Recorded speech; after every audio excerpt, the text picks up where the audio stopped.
Christ come for a particular people, or did he come for all mankind? Now, 2.2 billion Christians in the world today will say that he came to redeem all mankind. But after re-examining the Bible story, Christ has something else to say about that. He says that he was sent only,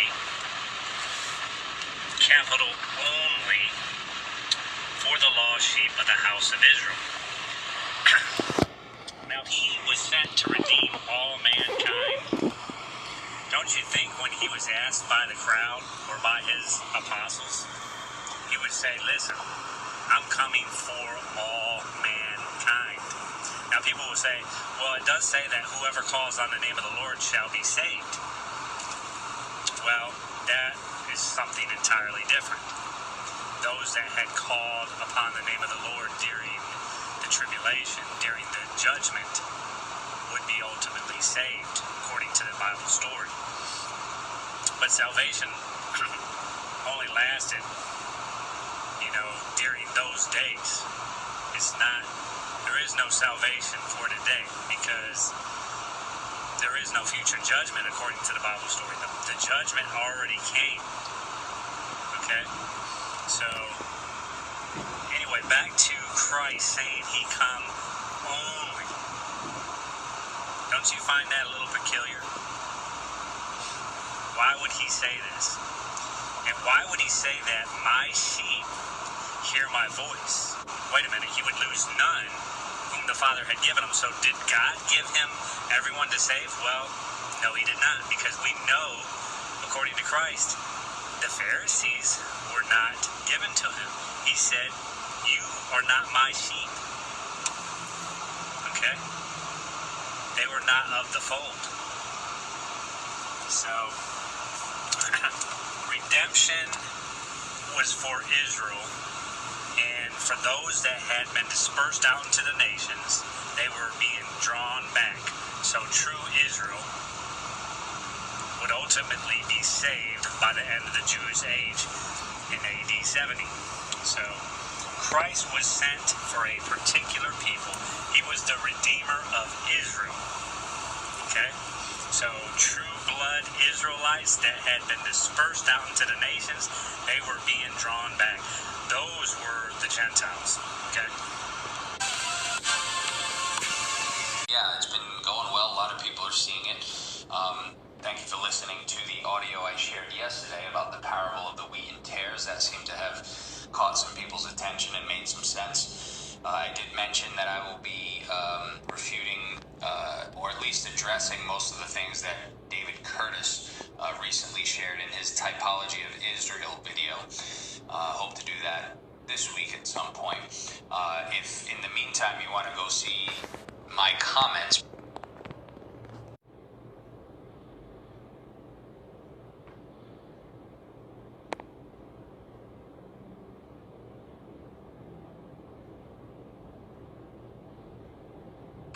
please take your Bible and turn to Matthew chapter 15. Matthew chapter 15. Our study today begins in verse 21 and goes through verse 28. Verse 21 says, Then Yeshua went from there and departed into the coasts of Tyre and Sidon, or Sidon. Now the King James Bible says Yeshua went thence, which is just an old way of saying from there. Well, from where? Last week we studied the confrontation between Yeshua and the scribes and Pharisees who came asking him why his disciples didn't follow the tradition of the elders by doing the customary ritual hand washing before eating. They believed this procedure was absolutely necessary and a commandment of God to maintain ritual purity. Anyone who wanted to enter the temple complex to participate in the worship and sacrifices there had to be ritually clean. And this This means that if they had come into contact with anything that was even remotely connected with the realm of death, they had to go through purification rituals. So they generally tried to avoid becoming unclean, even though everybody does from time to time, and it's not a sinful thing or a shameful thing or anything to feel guilty about. But they did try to avoid it, especially those who spent a lot of time there in the temple. And they had lots of laws and rules and regulations they had added for everyday life to help them try to maintain this ritual purity. Do this, don't do that, wash this, wash that. All to try to maintain this ritual purity. And this law about washing your hands before you ate was one of those added rules that's in what we call the tradition of the elders. Now, some of these added laws were supposedly based on additional instructions that were given to Moses out at Mount Sinai when he received the commandments and the Torah. But these added instructions weren't written down. They were passed on orally or verbally from generation to generation to generation for hundreds of years. And they were eventually written down and called the Mishnah. And it's part of the Talmud, which consists of the Mishnah together with the rabbinic discussion and commentaries, which is called the Gemara. And the scribes and the Pharisees considered these additional instructions, these added traditions, all these extra rules and regulations and laws to have just as much authority over the people of God as the written Torah, if not more. But Yeshua didn't teach obedience to these traditions, and he didn't observe all of them either. He did not reject all of them either. He actually did observe some of them. The point that he made in last week's lesson is that we should never, ever allow our observance of these traditions to interfere with our obedience to the commandments of God. If we want to observe some of these ancient traditions, or even modern traditions that don't contradict God's instructions to us in his word or cause us to neglect or disobey his commandments, well, we're free to do so. But we absolutely need to abandon any traditions that result in disobedience to God's commandments. And this includes the tradition of the elders in the oral Torah, the Mishnah, the Talmud, and it also includes the modern traditions that so many people, including serious, devout followers of Yeshua, so many of them observe modern traditions like so-called biblical holidays that include pagan customs like Christmas and Easter, like substituting Sunday for their worship instead of the Sabbath, and observing dietary traditions that allow them to eat whatever they want to instead of obeying God's dietary laws. You know, I got to thinking about that lesson last week and what Yeshua said in there, and I think that it just might be a good thing for us to sometimes use the very same words that he used whenever someone asks us why we don't observe this or that tradition. You know, when people find out that we worship on the Sabbath and keep the biblical feast and that we eat a kosher diet, we've all heard those questions. Well, why do you go to church on Saturday? Or why don't you go to church on Sunday? Or why do you observe those Jewish holidays? Or why don't you observe Christmas and Easter? Or why don't you eat pork and shrimp? Or why do you eat kosher?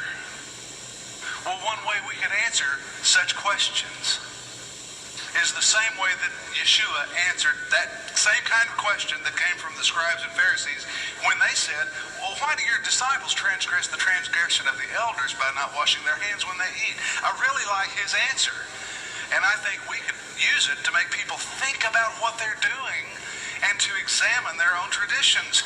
He said, why do you transgress the commandment of God by your tradition?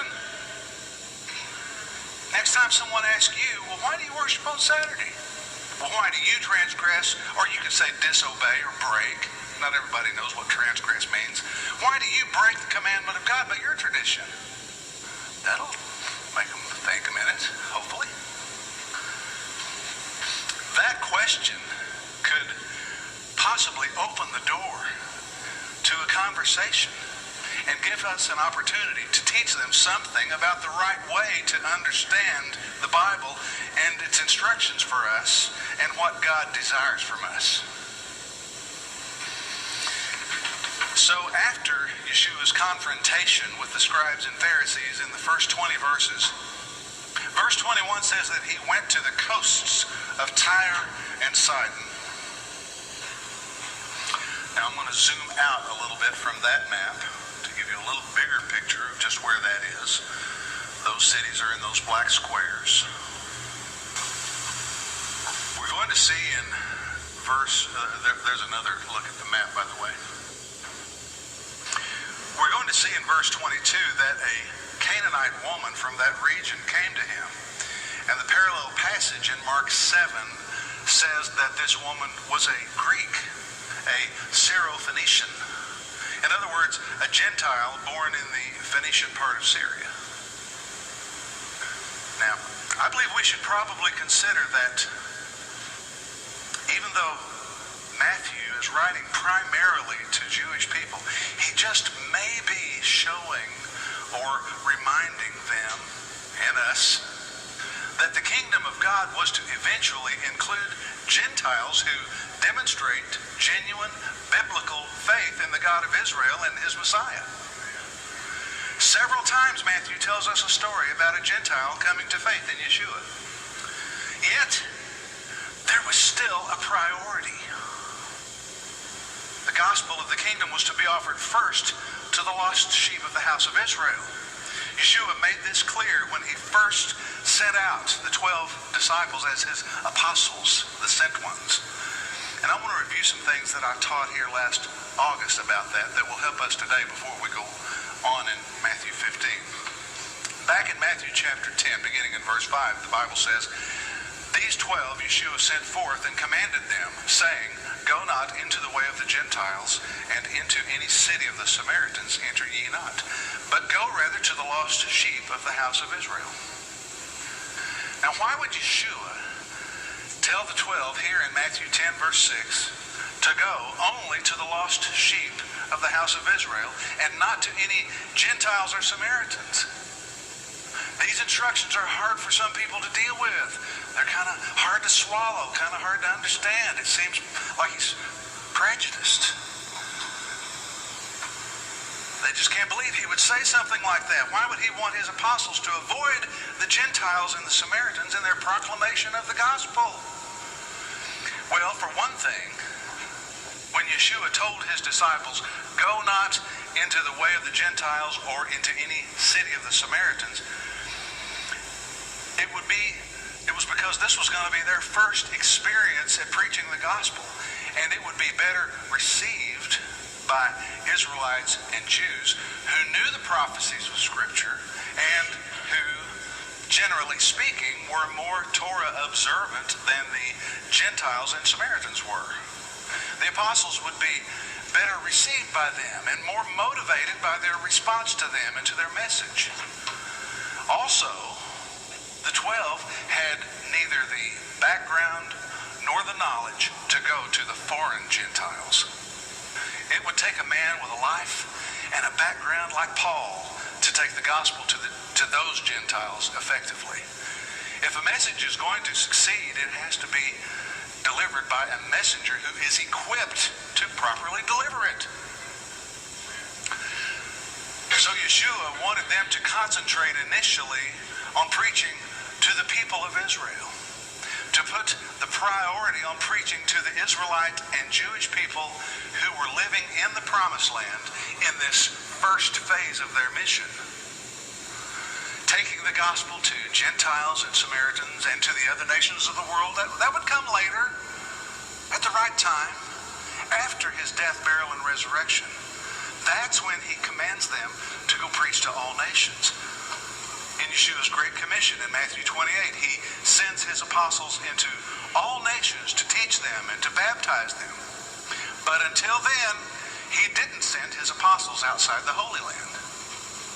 It wasn't time. They went to the villages and the towns within their land. focusing on the home folks at first. If the Gentiles were to be gathered into Israel later on, Israel would need to be restored first. Now, what does Yeshua mean here in Matthew 10, verse 6 by the lost sheep? Why does he call the Israelites lost sheep? Well, I want to stop it right there. Peace, peace, peace, peace, peace. Shalom, shalom, assalamu alaikum to everyone, everybody, whoever's listening, whoever will listen in the future. I want to explain this firstly to my Christian family, to my Black Hebrew Israelite family, those who believe in Yahushua HaMashiach, or Jesus the Christ, those who claim to be Jews, Hebrews in general, that might not adhere to Jesus Christ or whatever. They might just, I reject Jesus Christ. You have those Hebrews that reject Jesus Christ. But the focus on what I want to talk about is, who did Jesus come for? And to understand exactly who Jesus came for, we have to understand a little bit of the history of the Israelites, according to context in the scripture. So, according to Matthew chapter 15, verse 24, Jesus says that I am only sent to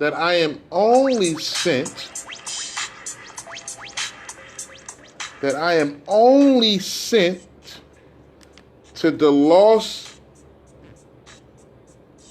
sheep of the house of Israel. Now, this is very important to get the proper understanding of what Yahushua, Jesus the Christ, is actually saying. Some Christians believe that he's speaking about everyone. No. He says, I come for the lost house sheep of Israel.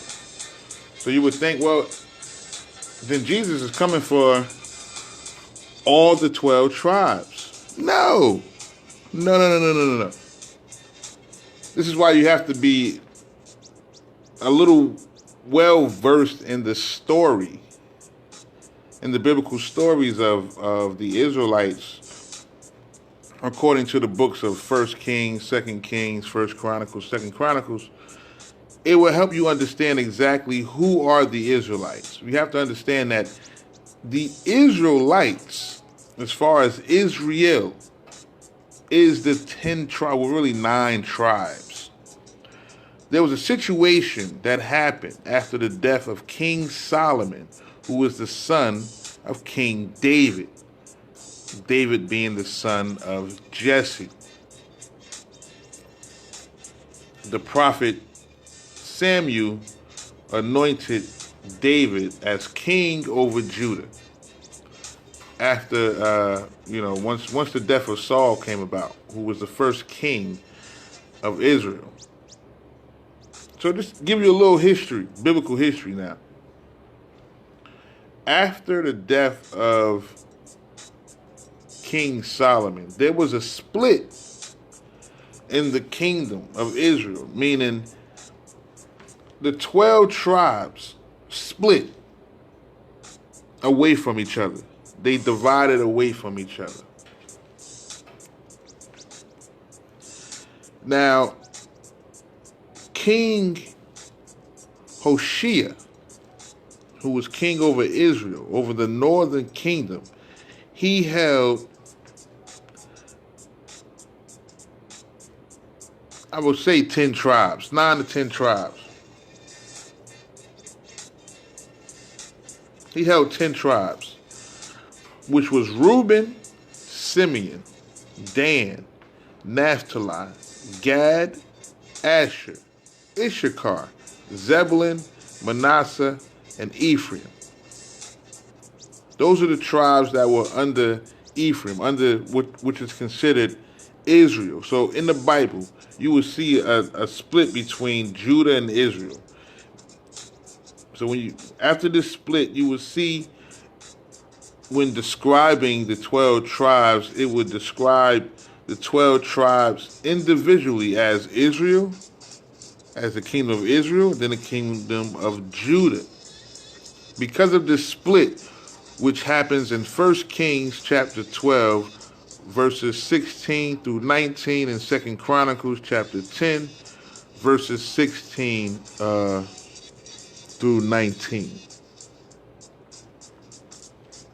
Which talks about this split within the 12 tribes. So, the Israelites, or Israel, according to Bible context and how the Bible describes the split, the 10 tribes are considered Israel. Okay? The 10 tribes are considered Israel. The other 2 tribes, which really is 3 tribes, but the Levites, according to the Torah, should not be counted. But there were 3 tribes that went under Judah, under the house of David, which was Judah, Benjamin, and Levi. So that's 3 tribes under the house of David, under Judah.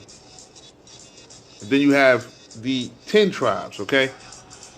So if you're not aware of this, it might sound a little confusing, but it's really not once you understand the Bible and the biblical context of the Israelites. So Judah, or the Jews, holds 2 tribes under them: Benjamin and the priestly tribe, the Levites. The northern kingdom, or the Israelites, or Israel, is considered the 10 tribes. Okay, so Israel is not considered the Jews. Israel is considered the 10 tribes.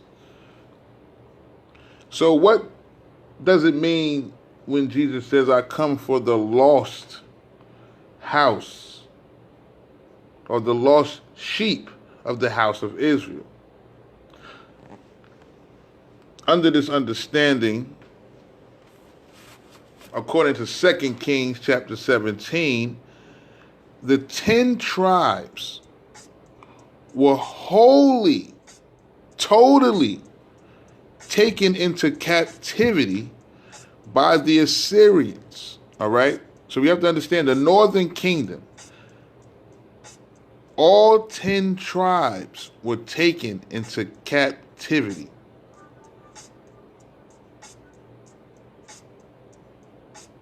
And they were taken to places like Hala, Gozan, and Medes. This is according to 2 Kings chapter 18. Basically, like they was taken basically up into Europe, Euro-Asia, in that area. So basically, the 10 tribes were taken further north, northeast, up into Europe, Asia, in those areas, okay? So the 10 tribes are basically lost, meaning that they were taken totally out of their land. They were placed somewhere else, and they have been there since the duration, they have been there for the duration of the biblical age and on. So once the Assyrians conquered and enslaved and removed the 10 tribes out of their land, they never returned. So wherever they was taken to is where they remained, or they scattered even further away from their homeland. So the 10 tribes, being Reuben, Simeon, Dan, Naphtali, Gad, Asher, Issachar, Zebulun, Manasseh, and Ephraim, are lost. They're gone. They're scattered. They're gone. They never returned. They're lost. So the lost house are the 10 tribes. There's only 12 tribes. 12 families, 12 tribes. 10 of those tribes are lost. That's the bulk of the Israelites, of the Hebrews.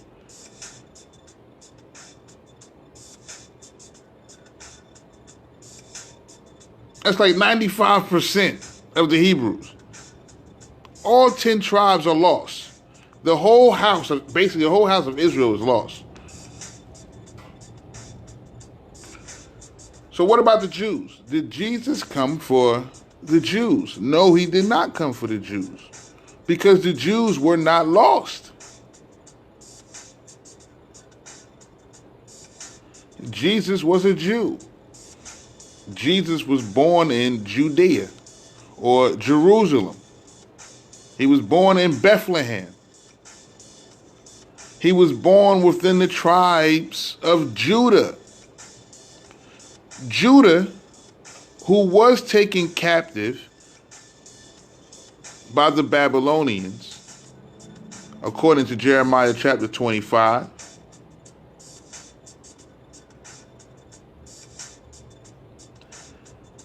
Judah was taken by Nebuchadnezzar, king of Babylon. But Judah returned. The tribe of Judah, Benjamin, and Levi actually returned back to their land. Not all of them. Not all of Judah returned. But those who wanted to return, returned back to Jerusalem to build the second temple. We can read this in the book of Ezra. Okay, so Judah, Benjamin, and Levi returned. Those tribes that was under Judah, that housed the house of David,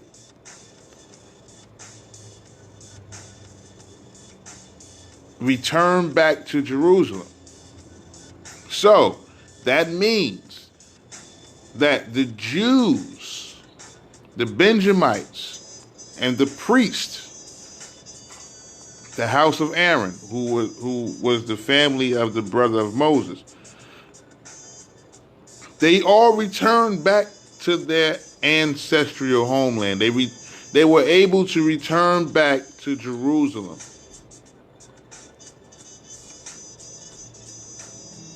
So in the time of Jesus, when we turn to the Gospels, and we start to read the lineage, the bloodline, going from David's lineage, Jesse, his father Jesse, all the way to Joseph. And Joseph marrying a woman who he found to be pregnant already when he married her. She birthed a child through a Holy Ghost situation, or whatever, however the story goes. But the point is that Joseph was a Jew, meaning he was from the tribe of Judah. He was a Bethlehem Judite. They were Jews living in the territories of Judah. The Jews wasn't lost. They still had a temple. Jesus went in the temple. It was controlled by the Pharisees, or the Edomites, basically, but it was controlled by the Pharisees. Jerusalem was basically empired by the Romans, okay? And before the Romans, it was the Greeks. All right, this is where we get the story of Maccabees and Hanukkah, which is, we're about to have Hanukkah. Hanukkah is coming up on Sunday. Really, that's Hanukkah. So Hanukkah is Sunday. So this is the story of Hanukkah, where the Greeks, those who worship Saturn, and they still worship Saturn today, but today they call it Saturday worship or Sabbath worship, but it's still Saturn's day worship. They worshiped Apollo and Zeus, and it was what they call the Hellenistic period. Okay? And the Jews were fighting the Greeks to get the Greeks out of Jerusalem. And this is the event that caused what they called the Maccabees. Well, the Maccabees defeated the Greeks.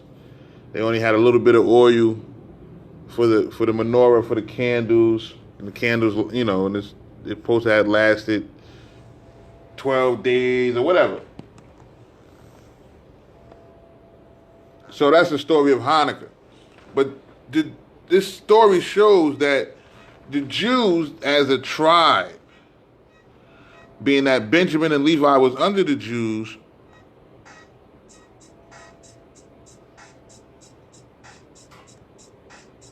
they wasn't lost. So when Jesus was born, he wasn't born to a lost tribe. Jesus was born to a tribe that knew who they was. They was in their homeland. They was trying to defend their real estate. They were trying to defend their property from the Romans, from Caesar, from the Greeks. So it's been a constant battle in Jerusalem. But Jesus didn't come for the Jews. He was already a Jew. Jesus says he came for he was only sent to the lost sheep of Israel. And we know who was considered Israel. The 10 tribes who were lost, who were scattered out. Now, the Bible considers these 10 tribes as Ephraim. It sums the 10 tribes of Israel under Ephraim.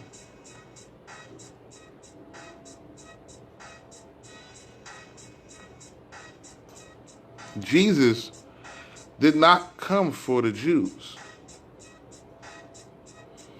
Jesus came for the lost house sheep of Israel, who were the 10 tribes. And this is something that Christians, Black Hebrew Israelites that believe in Jesus and believe that Jesus is going to save them. A lot of Black Hebrew Israelites in America believe that they are Jews. They are from the tribe of Judah. And they're believing in Yahushua HaMashiach, Jesus the Christ. And unfortunately, their biblical comprehension is elementary. They really don't know what they're reading. A lot of them, because of the lack of identity that we have for ourselves, a lot of Black people join certain cults or try to assume an identity so they can have an identity. And with this Black Hebrew Israelite movement, that's exactly what's going on. It's not, these people are followers of cults. They're not really scholars of truth or even scholars of religion. And because of this, and I'm talking about Christianity too, because Black folks have joined Christianity and converted to Christianity for the same reasons why Black folks convert into Sunni Islam, for an identity, to have an identity, to be a part of a nation of people, a culture. Because we as Black Americans, I'm not talking about those Blacks who are from the Caribbean, those Blacks who are from Africa, those Blacks who are from South America, Mexico. I'm not talking about them. I'm talking about pure American-blooded blacks, Negroes. Most other people hold on, have a culture, they have a flag, they have their own country. So they don't come to America under the same status, under the same experience that we do. They are running from their countries.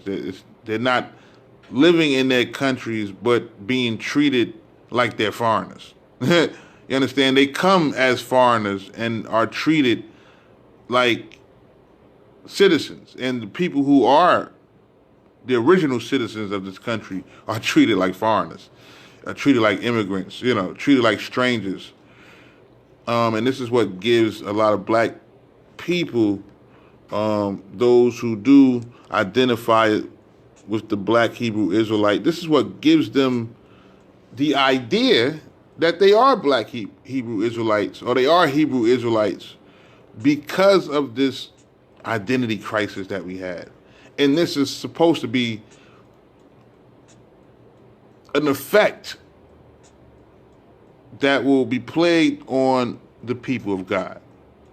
And you can't find no other people on earth who don't know who they are like the black American, who don't have a flag, a language, a culture, a religion, a God of their own, nothing.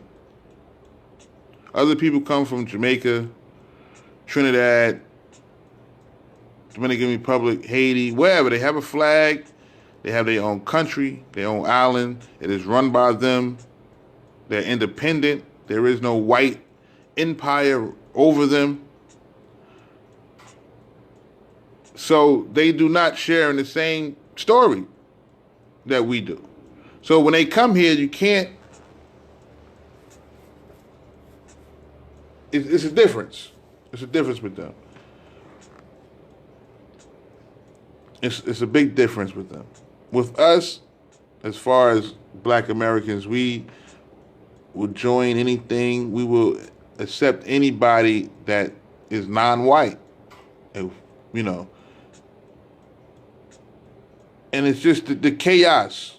The chaos of our identity crisis is what causes us to be a part of these cults, be a part of these religions, and not truly understand what we're a part of, not truly take,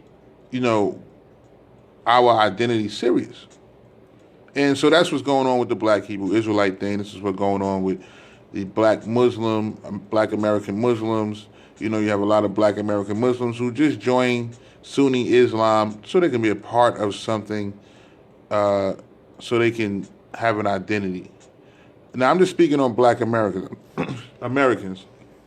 I'm not talking about, black Africans who will basically, there's different dynamics of why Africans are within the Christian and Islamic, Sunni Islamic religions. It's a whole different dynamic.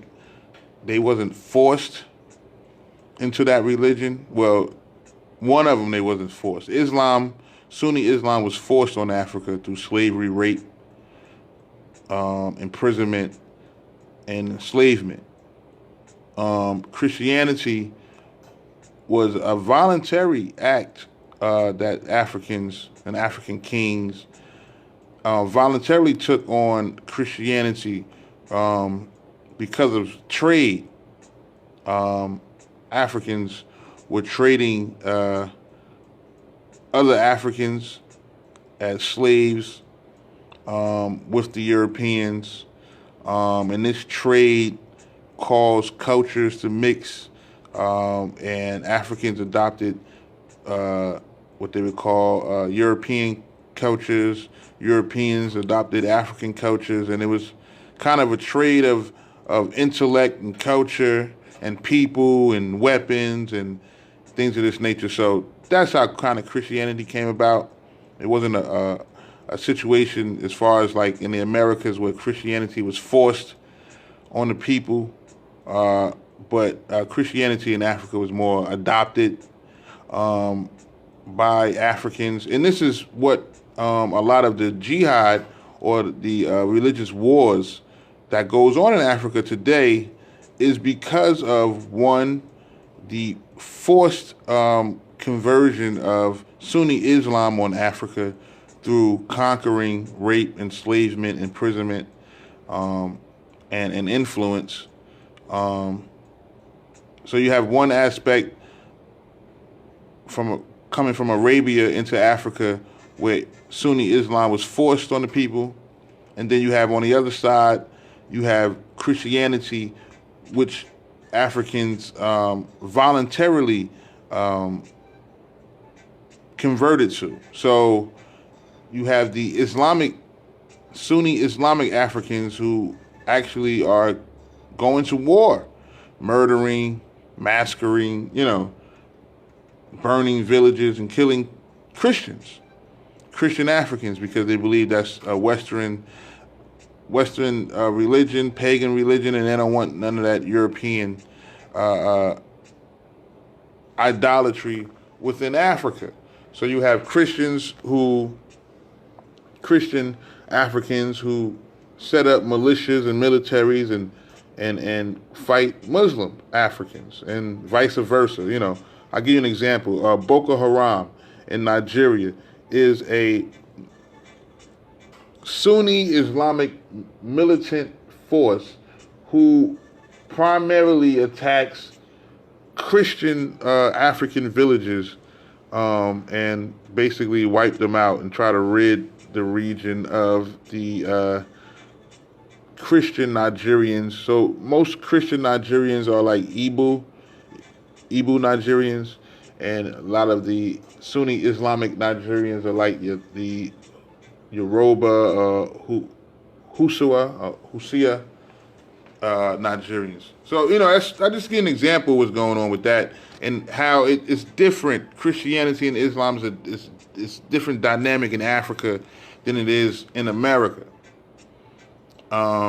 Islam in America was adopted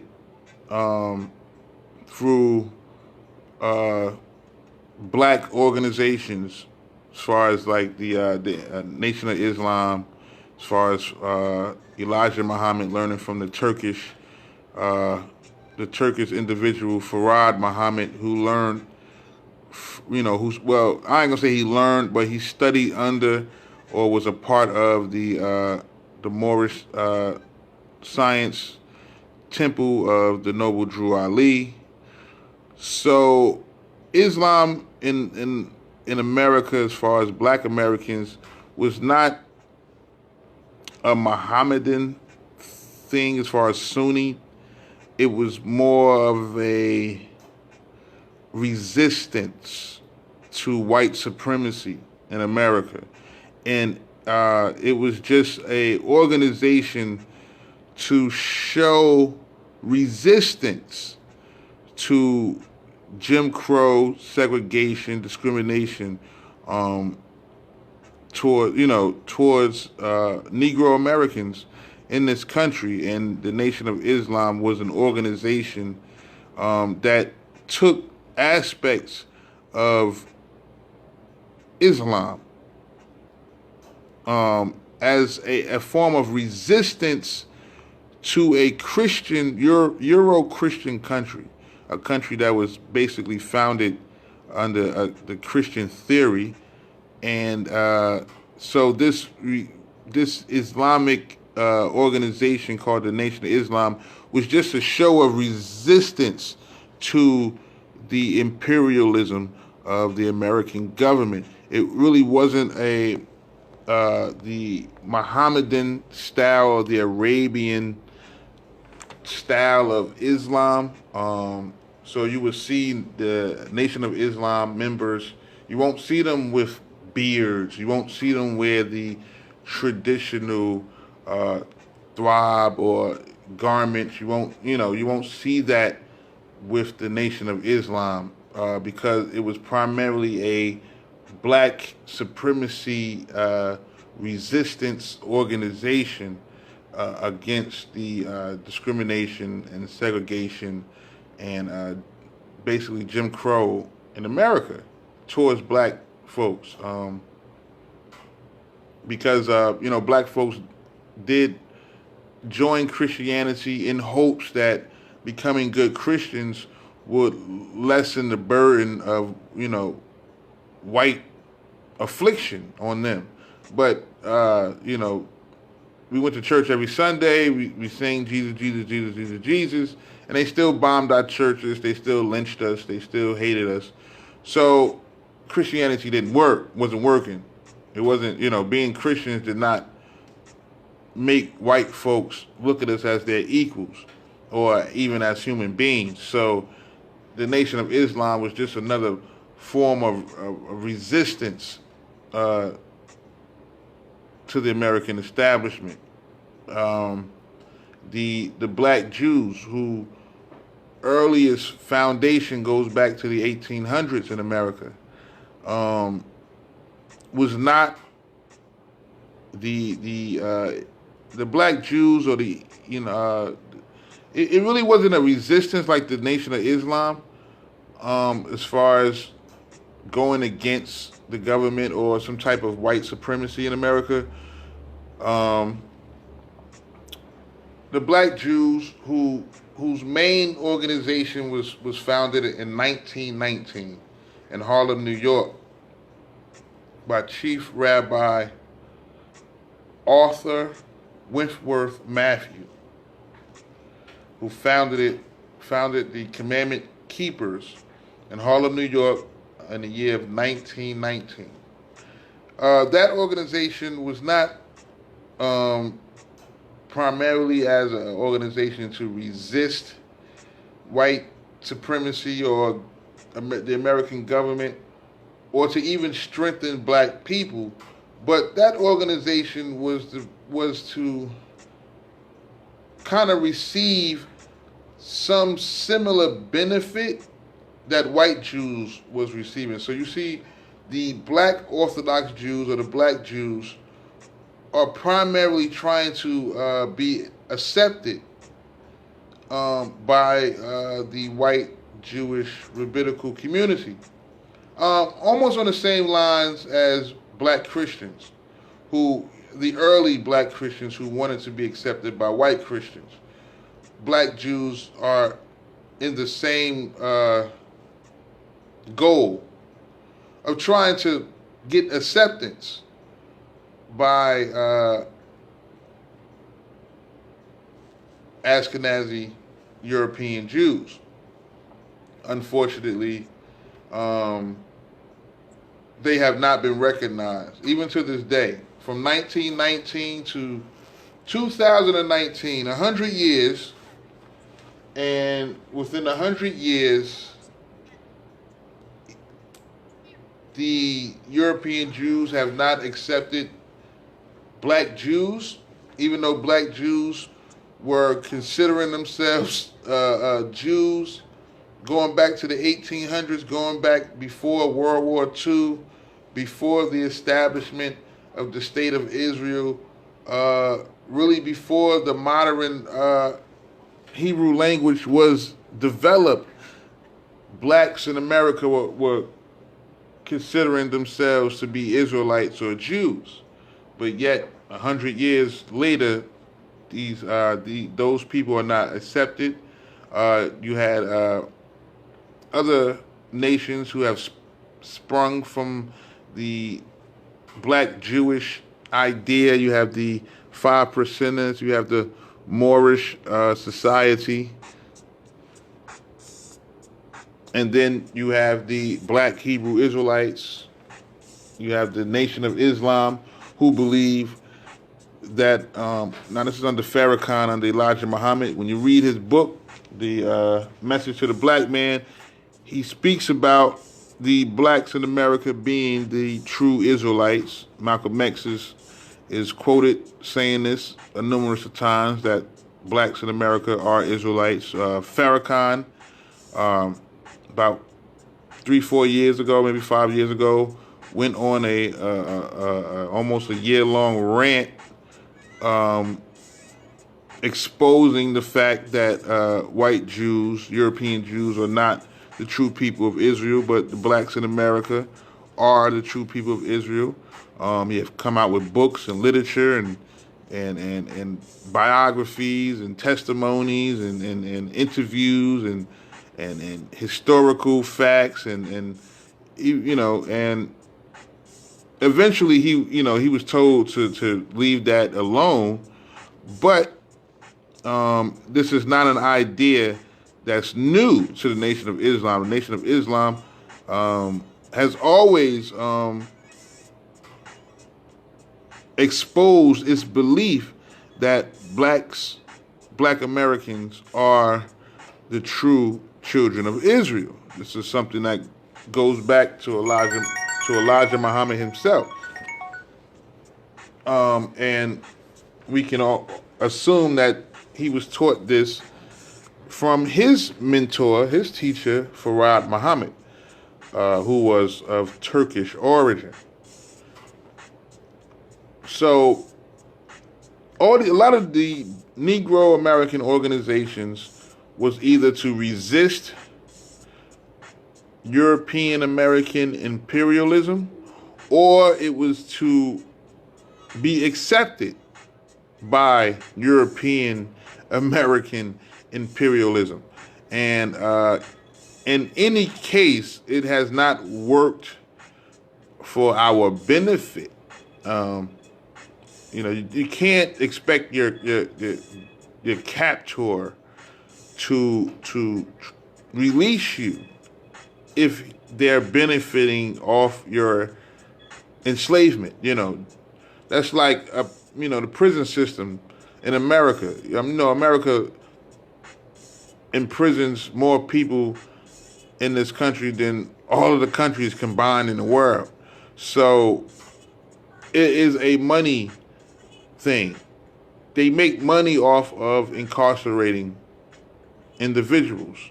It's just a money thing. So the prison industrial complex makes money off of each prisoner it houses. The state makes money. Taxpayer has to pay these taxes and for them to take care of these prisoners, to house these prisoners, to feed these prisoners, to give these prisoners medical care, room and board, uniforms, soap, and this is an everyday process. And then it's a revolving door. So prisoners are going in and out. Then you have probation and parole and this, that, and courts. And so it's a business. So if nobody's committing crime to make money, so you have to create the element within certain societies to push people to commit crimes. So you can have an excuse to have more police, you need more money, more funding for this criminal agency. You need more lawyers, you need more judges, you need more jails, because, let's put guns there, let's take jobs away, let's only give jobs to these people, but not to these people, and these people will start shooting and robbing and killing each other, and then we can arrest them and put them in prison and make money off of them, and so it's a money thing. So they're not going to release you, they're not going to stop that process, because then that's going to stop their money.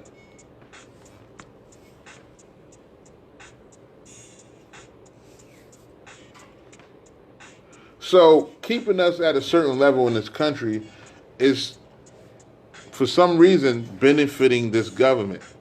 I don't want to get into the what, why, and how, and everything. That's a whole nother subject.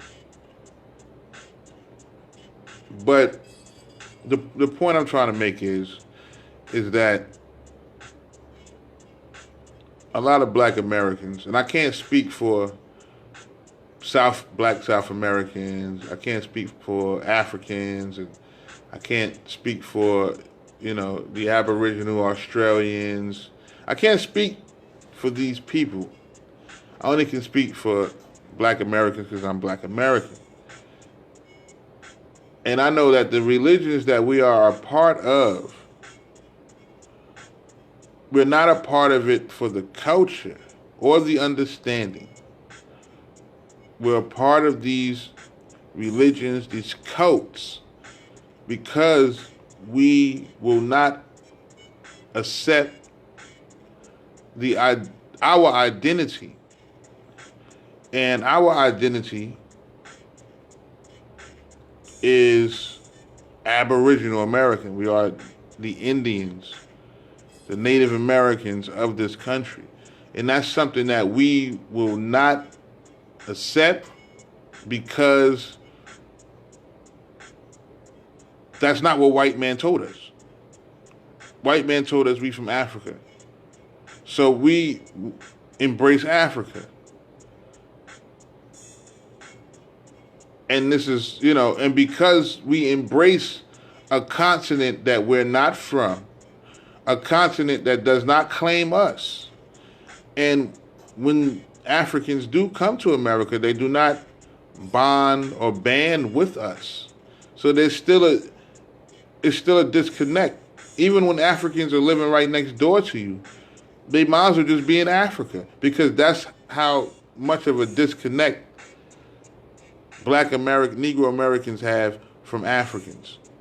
But because Negro Americans will not self-identify as Aboriginal Native Americans, and because we believe that we're from Africa, but nowhere in Africa is claiming us, we don't have a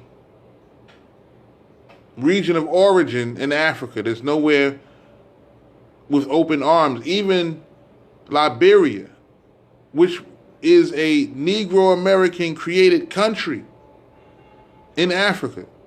Liberia, Freedom Town, Sierra Leone was created by Negro Aboriginal Americans. Yet it was supposed to be a country that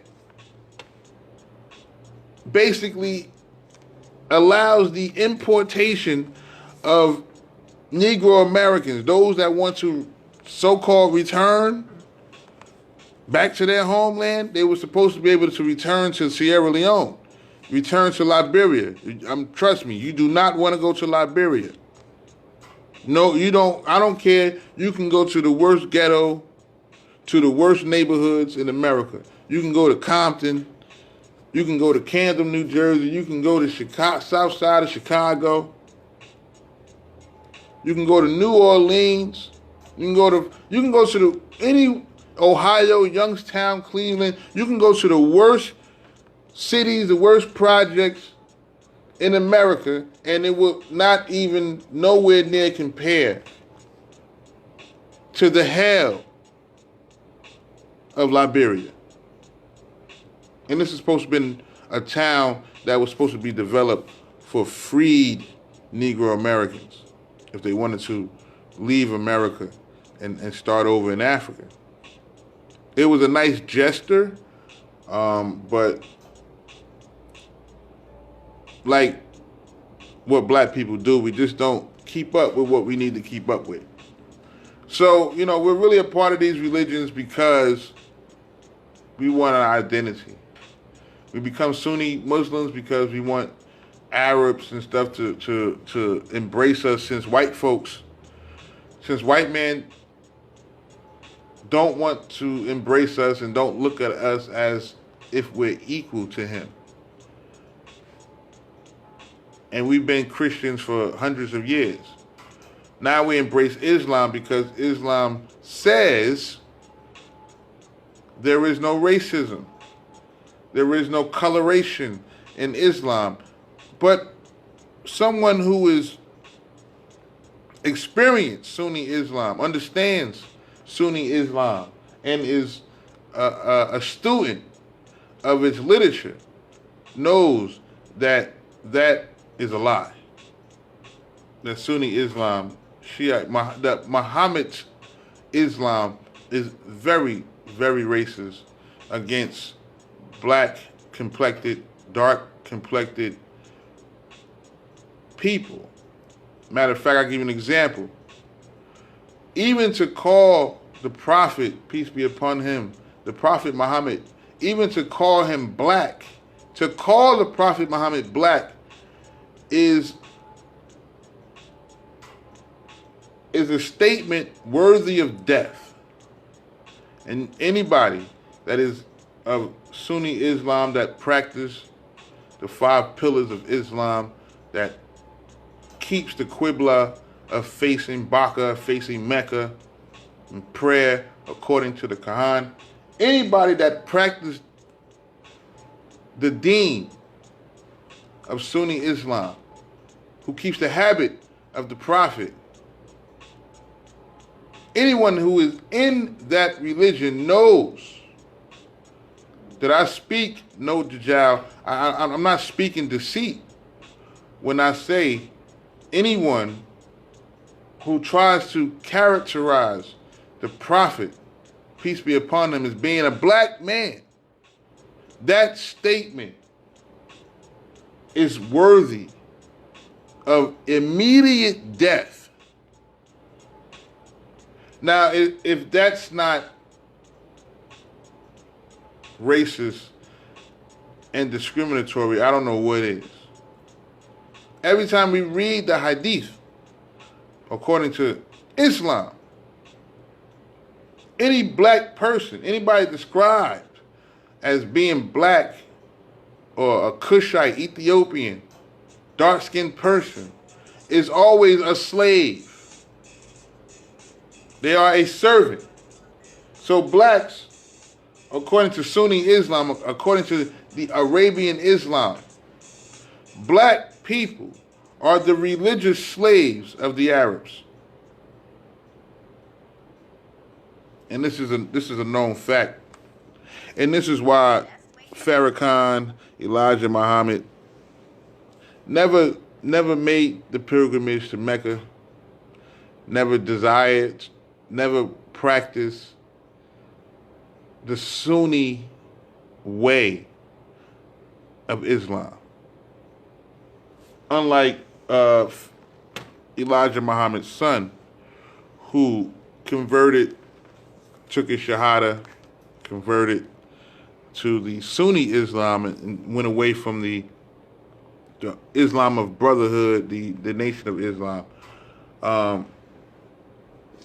Because he did that because he wanted to be accepted by the Muslim Brotherhood, the greater Muslim community. He did that for acceptance.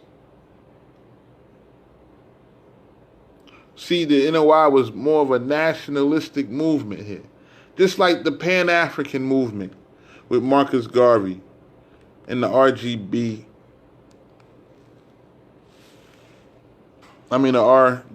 flag, the red, black, and green flag.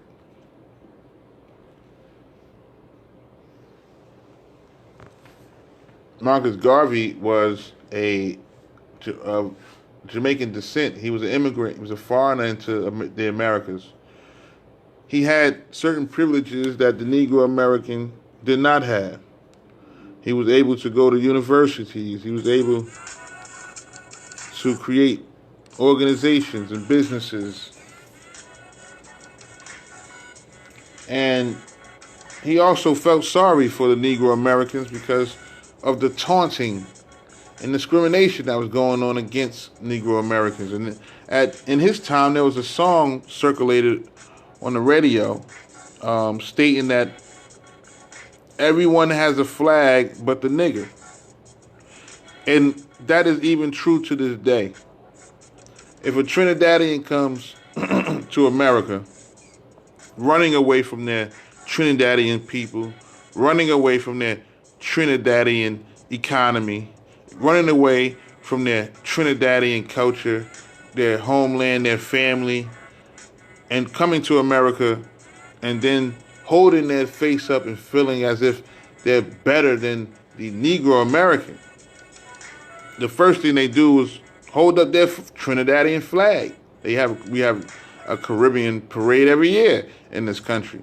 And all these Caribbeans and West Indians or whoever hold up their flag. Mexicans come to this country, they have a flag. Brazilians have a flag. People from Venezuela has a flag. Cambodia, Colombia.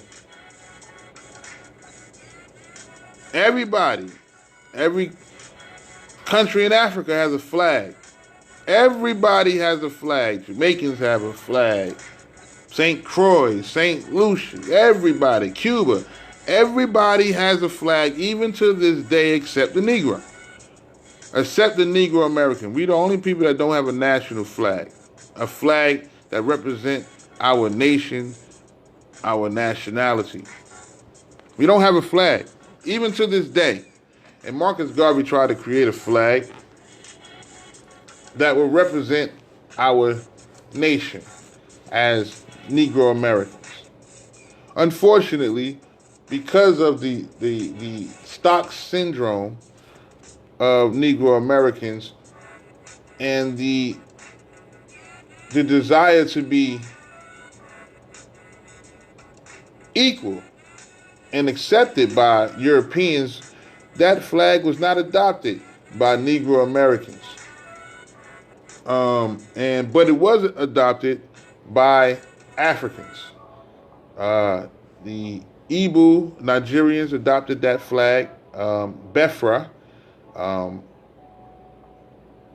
they adopted the red, black, and green flag. Libya also adopted that flag as well. And that flag became not the Negro flag, but the Pan-African flag for the dispersed Africans across the world. So we see that that flag was once supposed to be specified for a certain people, but then was broadened to everybody else that had their own, but we don't. So you see, it's just black Americans have an identity crisis. And this is why, we become Muslims, Christians, or whatever we get ourselves into. We're just, it's all about, now today we have cell phones and stuff, so now we're just taking pictures and everything's for show. We just want to be accepted. We just want to be acknowledged. We're not really in it for the understanding. And this is why we have failed. And we'll always fail in everything we do. Not just black Americans, but blacks all over the planet. But I'm just specifying black Americans because we are supposed to be the ones who shows the world what to do and how to do it, how to fight back, how to defeat the enemy. And we have failed at that. We have failed. The world was watching us, and we have failed miserably. And this last wave of attack with the LGBT community, the homosexual agenda promoted by the so-called African president Barack Hussein Obama, and the immigration bill and the invasion of all these foreigners and aliens and asylum seekers into this country is the last wave of attack on us. So basically, it's over. And whoever was in the White House that was trying to stop or slow down this mass invasion of immigrants into the inner cities, into black communities, to displace black people, what they call gentrification. The president that was trying to slow that process down is being impeached, and they're trying to get him out of there because he's actually trying to help the black Americans, and they don't want that. And black Americans are cheering and clapping and and applauding their own demise. and trust me, the elite is actually just laughing because they know the forecast. People check the weather every day, but they have no idea of the forecast. So and this is the reason why we have no understanding of what we're into. And this is why we can't overcome. This is why we can't unify. This is why we can't surpass our oppression and affliction, because intellectually we're not really trying to understand this beautiful knowledge that we're receiving. And this is why we just want that belief. You know, as long as you believe in Jesus, you feel like, okay, you know, the first thing you tell a white person, I believe in Jesus. I believe in white Jesus. Don't even take white Jesus down. It don't even matter what this color is. Every black family had a white Jesus in their house.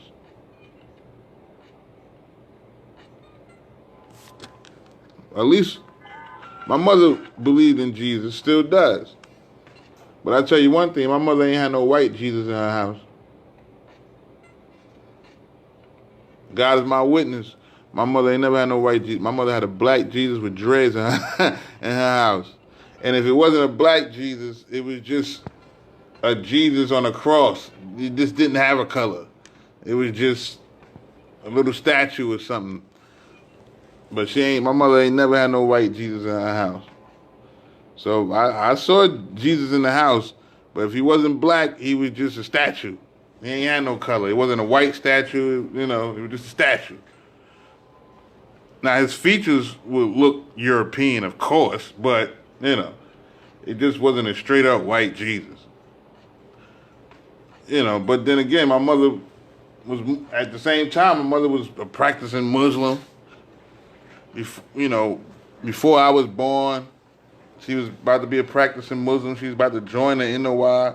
My mother's about to be she was about to be? One of the, you know, you have the Masons, what they call the females, Eastern Stars, Northern Stars, something like that. She's going to be something like that. My mother has a Muslim name.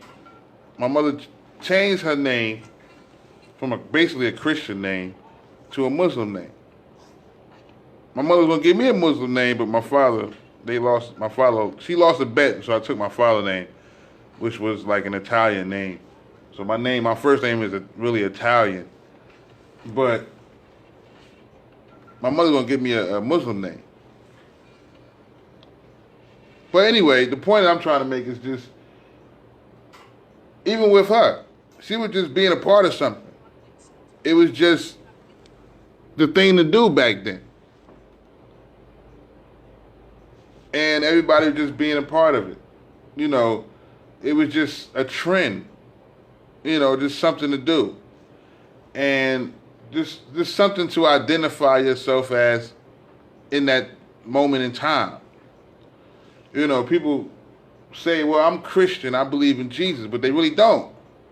Because if they believed in Jesus, then they would follow the ways in which Jesus say he wants those who believe in him to live. And he don't want you to work for Caesar or work for a corporation or anything like that. You're supposed to be an evangelist. Jesus didn't have a job. Jesus didn't have an apartment. He didn't have a house. He didn't have a car. He didn't have a car note. He didn't have medical insurance. He didn't have 2 and 3 and 10, 12, 14, 18, 100 different pairs of changeable clothing. He didn't have a refrigerator. He didn't have a food stamp card. He didn't have food, nothing. He lived off of faith alone. He preached what we call the gospel or the word of God. He recited. Basically, he was walking around reciting the Torah, reciting the law, showing the difference between those who follow the law and those who follow man. So he says, you know, Jesus says himself, in order to be my disciple, you must give up all your worldly possessions and bear my cross and follow me. So if you want to be Christ-like, those who say they are devout Christians, definitely those Christians who condemn other people, other religions of people. Those black Hebrew Israelites who condemn Christians, even though they are Christians, so it doesn't make any sense to me, because they call him black and they call his name Yahweh Shawi, which I don't even know where they get Yahweh Shawi from, because that's nowhere in the scriptures. But anyway, if you see a black Hebrew Israelite Christian, those who believe in Yahweh Shawi, Jesus Christ, if they have a cell phone, they have a job, they are able to buy clothing, they are able to take money and buy certain items so they can make their little costumes when they do their Saturday harassment on the street, they are not being Christ-like. Where are you getting this money from? Who are you working for? Did somebody just give you that, or did you make that? Did you pay for that? Did you purchase that? Who did you work for? What company did you voluntarily enslave yourself to so you can get this pagan money that has dead white men on it and other pagan emblems and images, which you say is a sin, to deal with pagan images, to honoring the dead, to working for the dead. This is why Jesus says, render to Caesar what's Caesar's, and render to my Father what's my Father's. This is what he said when he went up in the temple and started breaking things and smashing things. And then you're going to say, I'm Christ-like. And then get your ass up every day and go work for somebody that's not God. Somebody that's not Christ. You're going to enslave yourself to an 8-hour job, 40 hours a week. You're enslaving yourself so you can get this pagan money. Mind you, the money is pagan. They got a dead man that raped, killed, and enslaved nations of people. They got a dead man on the dollar bill, the $5 bill, the $20 bill, the $50 bill, the $100 bill. It's a dead man, dead smack on the front of that bill. Then you turn and you got eagles on there. You got 6-pointed stars. You got, if you look at it, if you really look at the dollar, you will see the serpent scale. The dollar is formed to have like a snake skin type of look. Then you look at it again, you see the House of Representatives, the building, the Washington, D.C., and right over the Capitol House in the Washington, D.C., you will see it say, in God we trust. Who you think they're telling you God is? It's the government. The government is your God, because that's who you're working for. You're not serving God as far as the creator God. You're serving gods. You're serving the gods of government. And that's who you trust in. When you go to church, the gods of government that you worked for, and they pay you, because you don't do nothing but get that money right back. Soon they pay you, give it back to them in rent, car notes, health insurance, cable, phone bill, food and taxes on your food. So you're giving them money. They just giving you money so you can give it right back to them. You're just working for nothing, really, if you really realize it. So they give you these dead presidents, these images, these idols, right? And this goes for my Muslims too. You have all these places, definitely in my city, in my state, New Jersey, definitely in my city.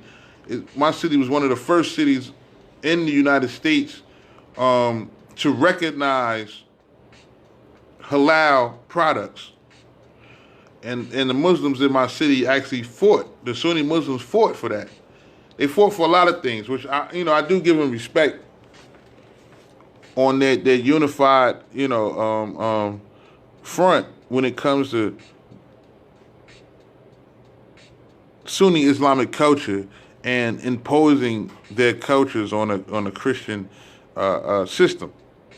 I applaud them, because at least they do fight. Unlike the black Hebrew Israelites who just stand on the corner and preach, and unlike Jehovah's Witnesses, and stuff like that, they don't do black. I'm talking about the black sections of these religions that don't do nothing for black folks. Even though the Sunni Muslim, black American Muslims don't do nothing for black people, they only do things for other black Muslims and Muslims in general. But they do fight for what they believe in.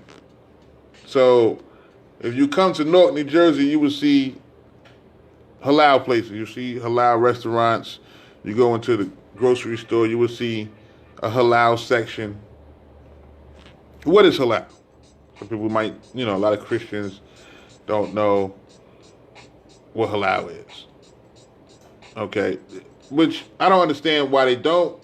I don't understand why Christians and black Hebrew Israelites and black Jews don't know what halal is when you say it every day. You say, hallelujah, halal, you, ya. Halal, halal, you, ya.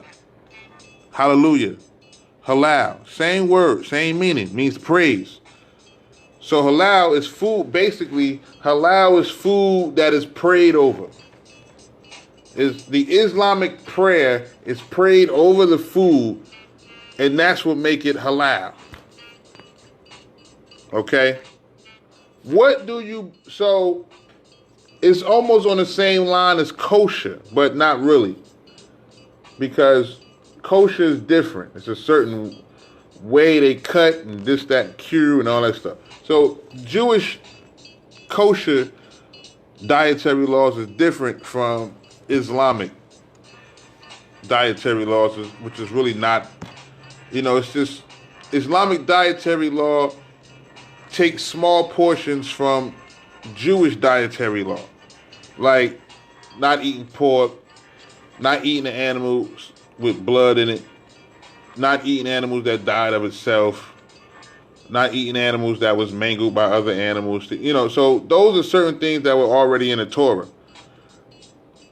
And they were just reiterated within the Quran. Okay, but they can still, Muslims can still eat shrimp, crabs, lobsters, bottom feeders. Muslims can still eat pork, actually. If there's nothing else to eat, a Muslim can eat pork to sustain his life. If there's nothing else to eat, a Muslim can eat pork. So a lot of Sunni Muslims will say, I can't eat pork, but that's not true. If there's nothing else to eat, a Sunni can eat pork. They ask for forgiveness or whatever afterwards or whatever. But they just, to sustain their life, they can eat pork. Unlike a Jew or black Hebrew Israelite, those who follow the strict dietary law of the Torah, even if there's nothing to eat but pork, your faith has to be so strong in Allah that you believe that Allah will provide an adequate meal for you. So you will not touch that pork. I don't care if you haven't ate in 2 weeks and it's a roasted pig with all the trimmings on it. Smelling good, looking good, all glossy, got the honey glaze over it and everything. Got the rice and got the onions, got the potatoes. I mean, it's just a feast. You can't touch it. Because your faith, your dedication, your obedience to Allah is that strong that you will starve and wait for Him to provide you a meal that He accepts you to eat before you take it upon yourself, as if you gave yourself life, as if you sustain your own life, to go and touch that pork or eat that pork. You didn't give yourself life. You're not the one that sustains your life. You're not the reason why you breathe in and out. You're not the reason why your heart beats. You're not the reason why you see, you hear, you speak. You're not the reason why you live. Allah is the reason why you live. And according to the Torah, it states, man does not live by bread alone, but by every word, every instruction, in every direction of Allah. So you live by the instruction and direction of Allah, not by the bread in which Allah feeds you with. So if Allah says don't touch pork, don't eat pork. Just because you're hungry, just because you're starving, doesn't mean you're supposed to eat that pork, and that's okay. Not with Allah. Allah says He wants to prove you. He wants to test you. He's going to push you to the limit to see your dedication and see your obedience. You go hungry 3 days and now you tearing up a pork sandwich. You ain't eating 3 days, all of a sudden you got you some pork ribs. Allah does not accept that. Within the Torah, anyway. And the God of Israel is named Allah. So I do call the God of Israel Allah because within the Torah, that is one of the names of the God of Israel is Allah. So a lot of Black Hebrew Israelites, again, are just followers of the cult. They're not scholars of truth or religion. So if I was to say Allah, they will, oh, you Muslim, oh, you rock worshiper, blah, blah, blah, blah, oh, you moon worshiper. That's what I would receive soon I say Allah. But they don't read their own scriptures. They don't understand their own book. So this is why they will reject that name, even though that is the name that was told to the Israelites to call on, was Allah. But they reject that. And they rather call on the name of destruction called Yahweh. And this is why white Jews do not pronounce that name. Because pronouncing that name is you're calling on your own destruction. But the Hebrews do not realize that. I done put videos out about that. But because the YHWH, the Jehovah, the Yahweh, the Yod-Hey, Wav-Hey, Yod-Hey, Vav-Hey, is the name in which the European Jews accept as the name of God, being because black folks, black Americans, and blacks in general, because you have black Africans who are doing the same, are practicing more of the rabbinical Jewish tradition rather than the Torah tradition. But black Jews, black Hebrew Israelites will not abandon that destructive name because they want to be included. They want to be accepted. They want the European Jews to look at black Hebrew Israelites and black Jews as their brothers, as their nation, as their equals. So this is why they won't give up that name no matter how much you expose the fact that that name actually means destruction.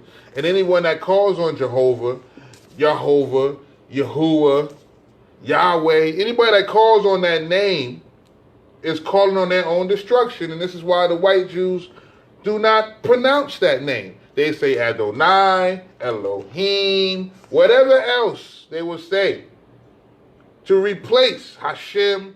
They will say whatever else to replace saying that name because they know that that name causes destruction.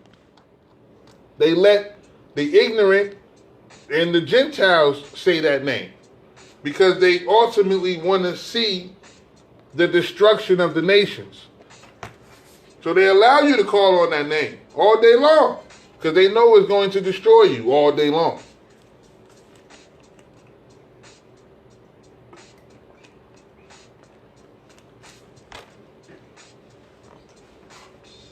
You know, just like black Christians who truly don't know the walk of Jesus Christ. Why would Jesus say, give up all your worldly possessions? What does worldly possessions do? Think about this. See, we're not looking at this Bible as a revolutionary blueprint against imperialism and empires, dictatorships. The Bible, the Quran, these books, some of these books, when you read it within the right intellect, you will notice that these books are instructions and blueprints on how to not be enslaved by a large government empire. So what do we use? What worldly things do we use every day that keep us enslaved and keep them, those who rule over us, in power? What do we use every day that we really don't need? Cell phones is one of them.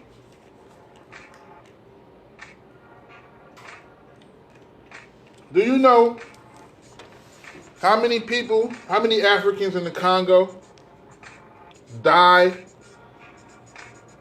or have their, are living in the worst conditions, having their limbs chopped off?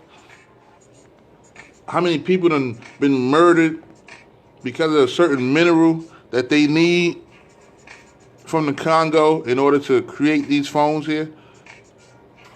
What about the hundreds, thousands of Asians working in sweatshops, trying to jump out of windows and commit suicide, who are forced to work 16-hour days, sleep for 8 hours in the same building that they work, trapped, enslaved, just to make these cell phones and iPads and computers. So your purchasing of this cell phone causes, the destruction and the demise of nations of people, and you had no idea.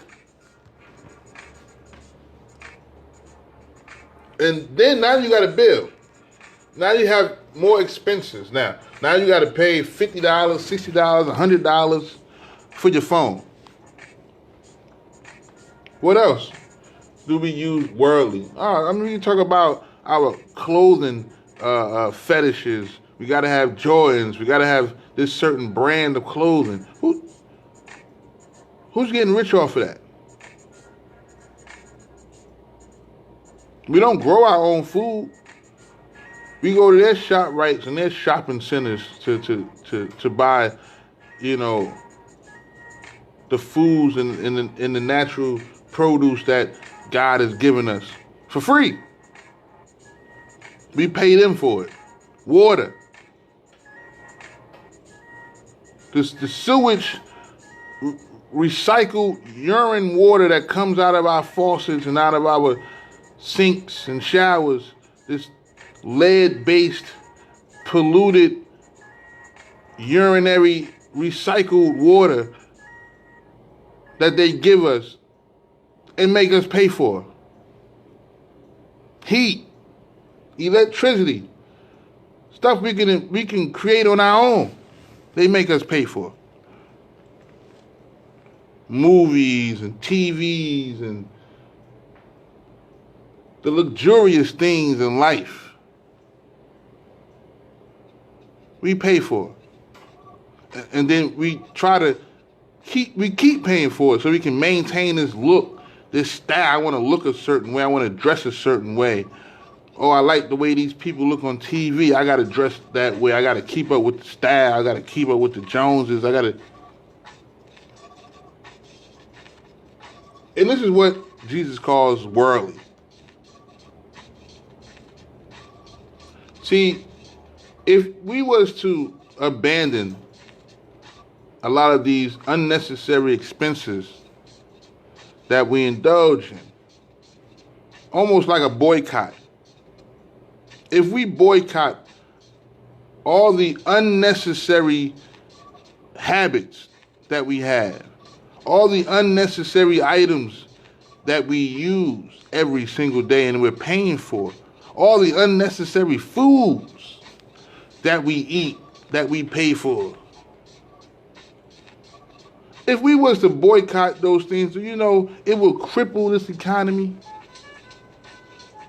If we stop spending just for a week, 2 weeks, stop spending money, don't spend nothing for 2 weeks, everybody, we would cripple this economy. We would cripple this government.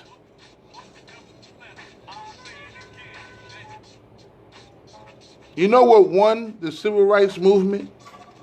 It wasn't us marching down the street with signs and picketing and we shall overcome and let's hold hands with the white man and the white woman. That's not what won the civil rights. You know what won the civil rights movement? The bus boycott. That's what won the civil rights movement. Because our dollars, our finances, our community economics, once we stop spending money on their transportation line, the same transportation line that they use to afflict us, discriminate, embarrass us, harass us, humiliate us, or them, the same bus line, we said, okay, we're not going to ride your bus. We'll walk. We'll give each other rides before we put another dollar in your bus. That crippled the economy. The government did not realize how much they depended on the black dollar.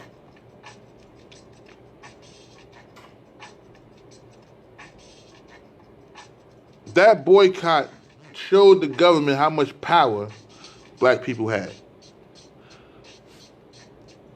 And black people still have it. We lost it, a lot of it, because of a lot of this immigration that we are okay with. We okay with, you know, and that's another thing, because we won't accept who we are. We okay with anybody coming in. So we are okay with the invasion of invaders. Because we have this idea that we're from someone else, we're from somewhere else too. So it's okay if people from somewhere else come here and take opportunity and make a better life for themselves. Even before we are able to make a better life in our own country, they can come over here from their country and make a better life before us. We're okay with that because we think, we've been told that we're from somewhere else, which diminish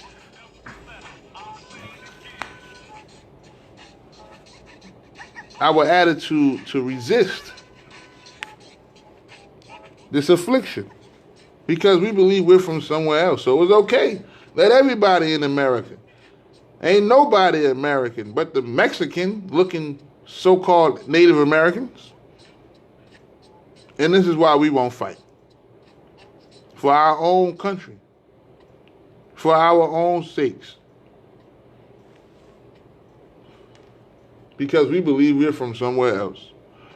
This is why we won't truly try to intellectually understand the religions, the literature of these religions that we are in, because we're not in them for the culture.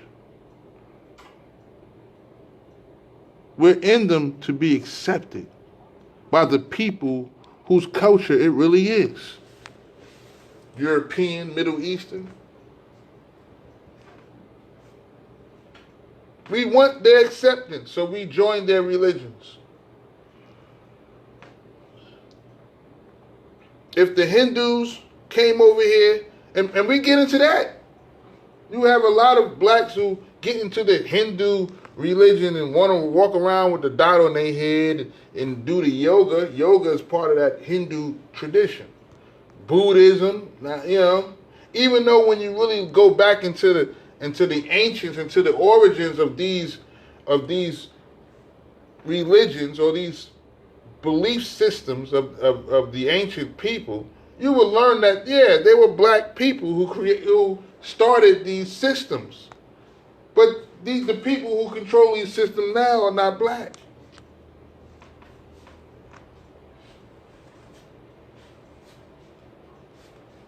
I mean, we look at the greatest martial artist as being Bruce Lee. Not even understanding when you go to the Shaolin Temple and you go to the wall on the Shaolin Temple, when you look at the mural of the ancient Shaolin monks, they are all black. And it's on their wall.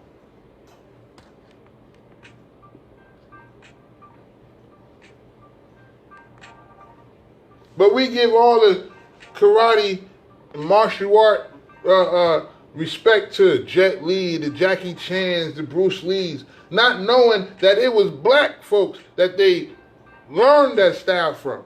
And it's right there on their temple walls. Hidden way deep in the bush. If you don't die trying to get there, you might see something that might amaze you.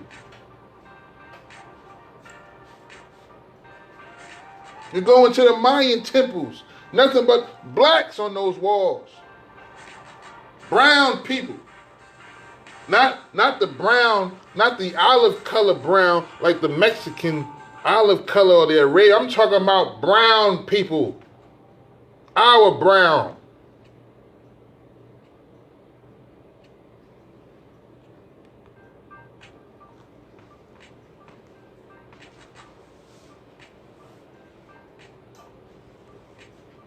So-called Africoid features. So-called Africoid features. Thick lips, broad nose. Because you have a lot of nations of people who are brown-skinned. You go to Arabia, you will see a lot of brown-skinned Arabs that is just as brown, just as dark as a black person. But they ain't black. And they damn sure don't consider themselves black. They're just brown.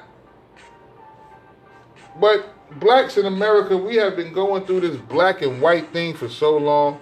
They have been putting black against white.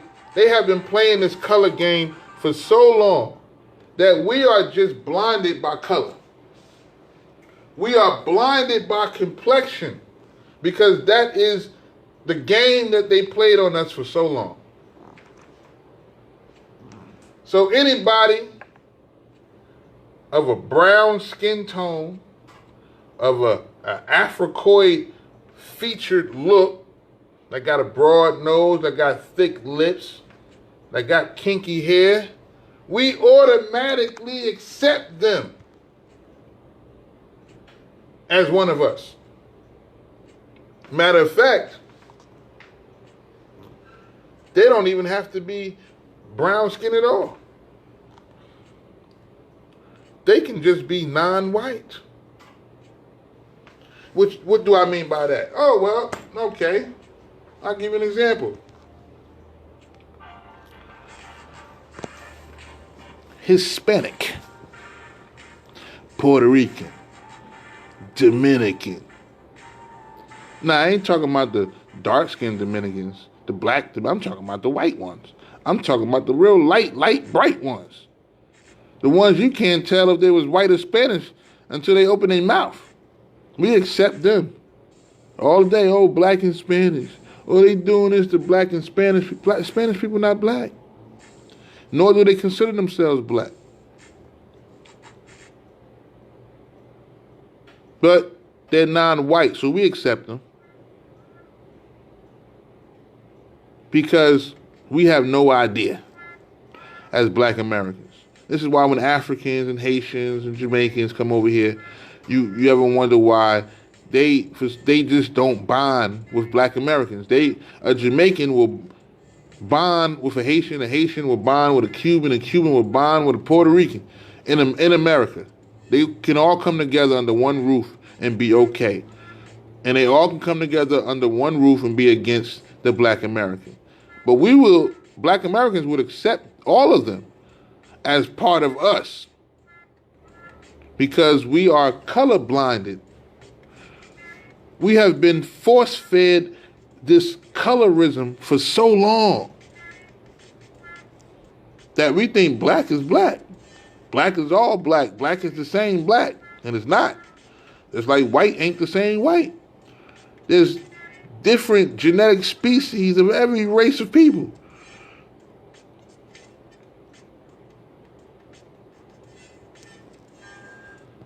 But we don't have the proper teachers,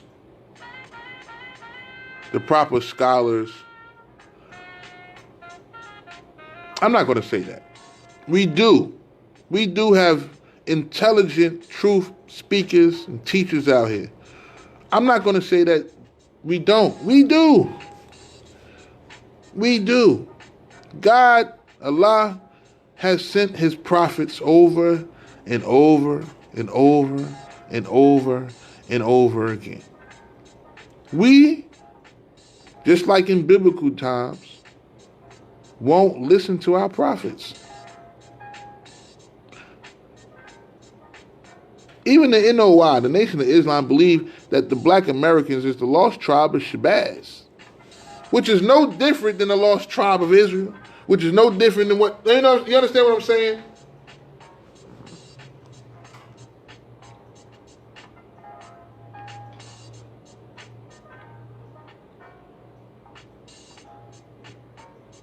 You just got to understand what you into. And at the end of the day, when it comes to this Christianity and this Jesus thing, just realize that Jesus did not come for the Jews. So if you're claiming to be a Jew, Jesus did not come for you. He came for the 10 tribes, the lost house sheep of Israel, which is the 10 tribes. Even in Revelations, he's only saving 12,000 of each of the 12 tribes, which equals up to 144,000 of the Israelites, the Hebrews who are going to be saved in Revelation. Nobody else.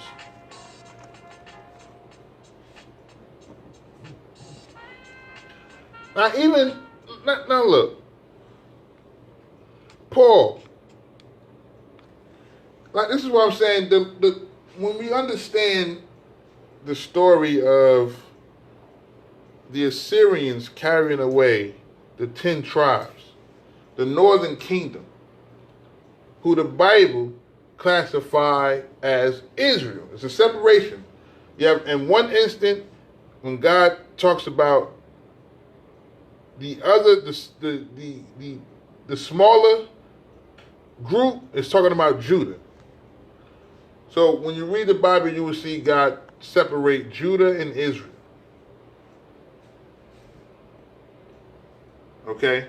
When you read the Bible, you will see a separation of Judah and Israel. So God will talk about them separately. So the Bible will talk about Judah and Israel separately. It's not one tribe together. They are separated. Okay? So, Jesus did not come for the Jews because he was already a Jew. He was born in a Jewish land, in Bethlehem. He was living in Jerusalem amongst other Jews. So Jews were not lost. The tribes that were lost were the 10 tribes. This is why, according to the Tanakh, God says that Ephraim is his firstborn son, or will be his firstborn son, meaning he will bring Israel back again, meaning the 10 tribes. Jesus did not come for Judah. So if you're claiming to be a Jew, believing in Jesus, you're wasting your time. Because he did not come for the Jews. He came for the lost house sheep of Israel. And according to 2 Kings, chapter 17, verses 5 through 6, the Assyrians carried away Israel, the 10 tribes, Reuben, Simeon, Dan, Naphtali, Gad, Asher, Issachar, Zebulun, Manasseh, and Ephraim. All 10 tribes were taken away by the Assyrians. And where did I say they took them to? Up to Europe and Asia. So if you ever notice, or you ever wondered why, after the death of Jesus Christ, according to the Gospels, Paul, according to Acts 27 and Acts 28, Acts chapter 27, Acts chapter 28, if you ever notice, when Paul was spreading the Gospels, Paul didn't go into Africa.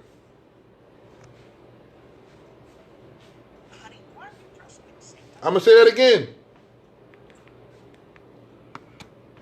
When Paul was spreading the Gospels, Paul did not go into Africa.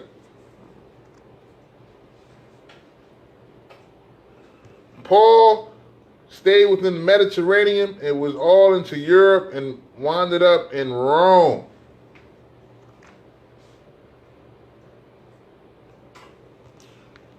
If the Israelites, if the 10 tribes scattered into Africa, why didn't Paul go into Africa to spread the Gospels? Think about that. The 12 tribes, the 10 tribes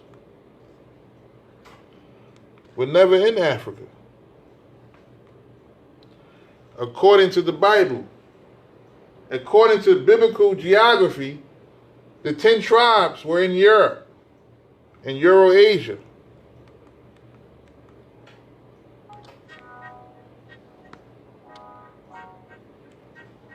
So,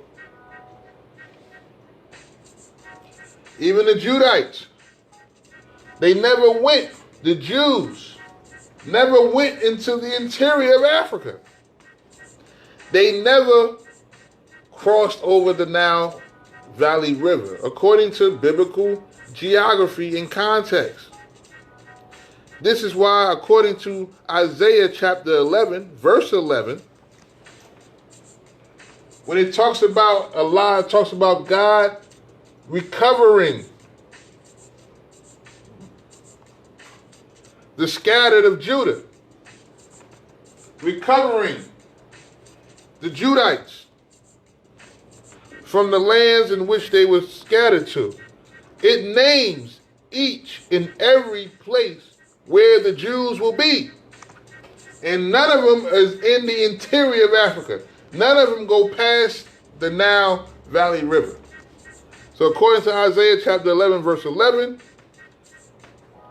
the Lord will set his hand a second time to recover his people who shall be left from Assyria. Now we know that the 10 tribes are up in Assyria. Egypt, Pathros, Cush, Elam, Shinar, Hamath, and the islands of the sea, or the Mediterranean Sea. Now, it is your opportunity, your obligation, to look up us where on a geographical level and location, where is Assyria, Egypt, Pathros, Cush, Elam, Shinar, Hamath, and the islands of the sea. Once you look those locations up, you will notice that none of them are in the interior of Africa. So those who are claiming to be ripped away from the west coast of Africa, or West Africa, or Midwest Africa, as far as the transatlantic slave trade,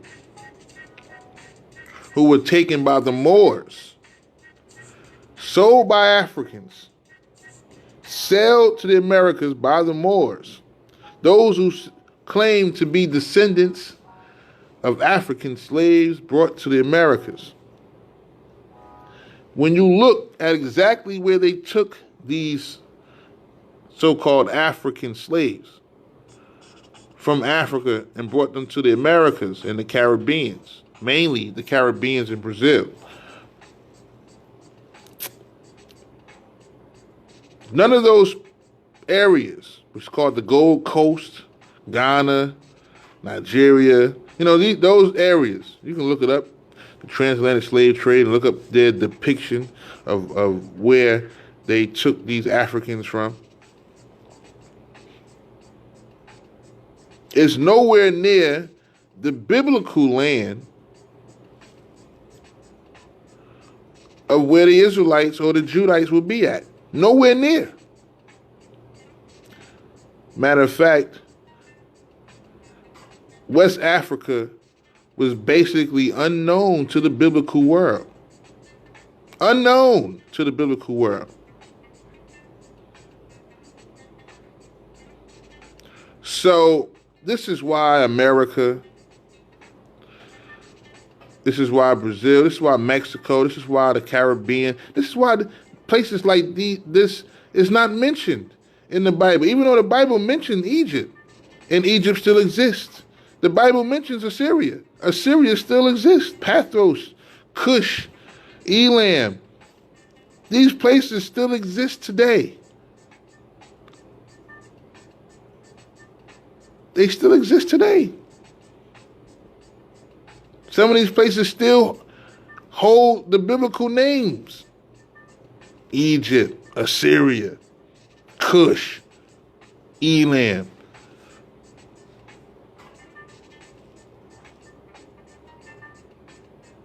So why isn't America, Mexico, the Caribbean, Haiti, why are none of these places mentioned in the Bible or the Quran? Why? Because they was unknown. It was unknown. The Americas was unknown. Matter of fact, if we understand history, we know that in 1492, the Americas, Hispania, all that was classified, over here was classified as the New World. Uncharted territory, place Europeans have never been, never seen. The Americas was uncharted territory. So how can the Americas be mentioned in the biblical context when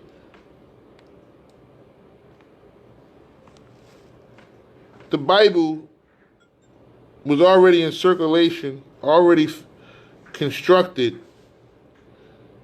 before the Americas was even founded by Europeans or the Moorish Iberian Jews? That's who they really was. Before the Moors came here, before Christopher Columbus, the Americas was unknown. Unknown. This is the new world. Remember that. The old world was Afro-Eurasia. Africa, which is basically Libya, Egypt, and basically down the Nile, up and down the Nile, Egypt, the Sahara Desert, North Africa being like Morocco, things of that nature. Italy, Sicily, Rome, all that was known. Spain, Portugal, all that was known. Back then, that was Africa, Eurasia. But the New World was the Americas. So it was impossible that the Americas was mentioned in the Bible, and it's impossible that there's going to be any type of redemption coming out of the Americas, because the Americas is not mentioned in the Bible at all. Not in one prophecy. Now you can try to attribute some prophecies to, as far as it metaphorically meaning the Americas, but any true true scholar knows better than to insult his intelligence like that.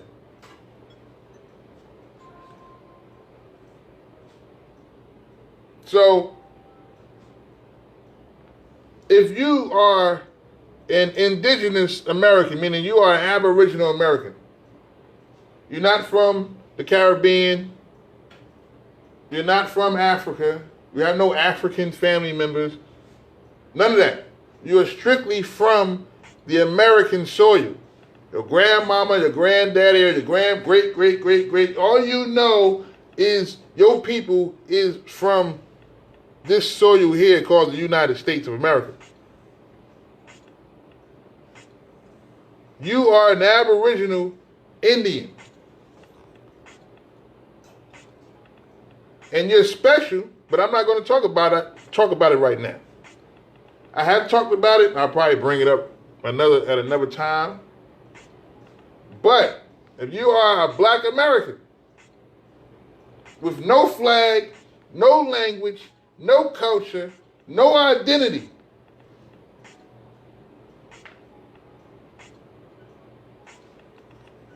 you are special. We are special. But we have to stop assuming the identity and the cultures of these other people. Because no matter what we get into, it's not our culture, it's not our God, and it will not help us. And if you're just becoming Muslim or Christian or a Jew or whatever, so you can try to have some type of recognition, some type of inclusion, some type of integration with the people whose nation this religion belongs to. If you're trying to include yourself, you're trying to be a part of.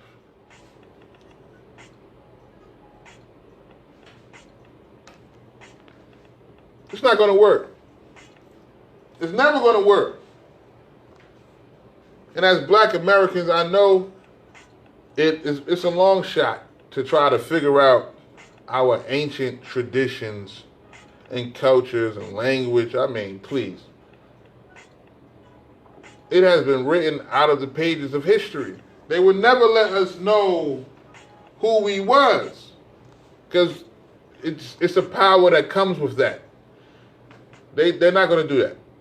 So what we have to do is take the best of what we have been given. You know, like how they say in slavery, you know, one of the stories to keep us, to demonize us and to keep us in a spiritual lowness and keep us cowardly so we won't fight back. We hear all these horror stories of what the white man has done to us. We see postcards of them lynching 8, 9, 10 black people off trees, you know, burning black. All these images and stories are to keep fear in us and keep us afraid of the anger, afraid of the retaliation of the white man. You understand what I'm saying? So that's why they keep telling us all these horror stories of slavery, and that's why we keep hearing, you know, about slave narratives, and you know, this is why because it's just to keep that fear, to keep us submitted to the system of government. That's all that's about. So one of these fictionary horror stories is that they gave us the scraps. Whatever they was eating, they gave us the scraps and the leftovers.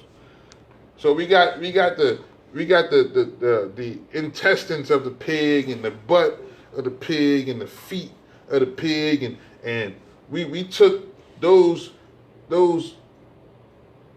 pieces of meat and stuff and we created what they call today as soul food. If you believe that goddamn garbage if you want to, we the ones that fed them. We the ones that taught them how to cook, how to put spices on food. You can't tell that today. These people, foreigners come over here. They don't open up. They open up a soul food restaurant. They come over here and want to cook chicken like, come on. But we don't use common sense. We don't see with our eyes. And that's the greatest tool you have is common sense. Education, if you understand what the definition of education, means a training for. So when you go to school from pre-K to 12th grade, and then you get higher education, that means you're getting a higher training. Education means training. So from preschool to 12th grade, you're being trained. Trained for what? You're being trained for mental slavery. Everything you have been educated on in this country, it has prepared you to be obedient, non-questioning slave.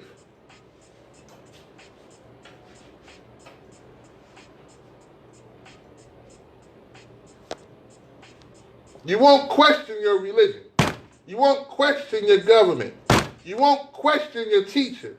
You won't question the government of your society, nothing. You won't question nothing. You just go with the program and complain in secrecy. You won't fight back.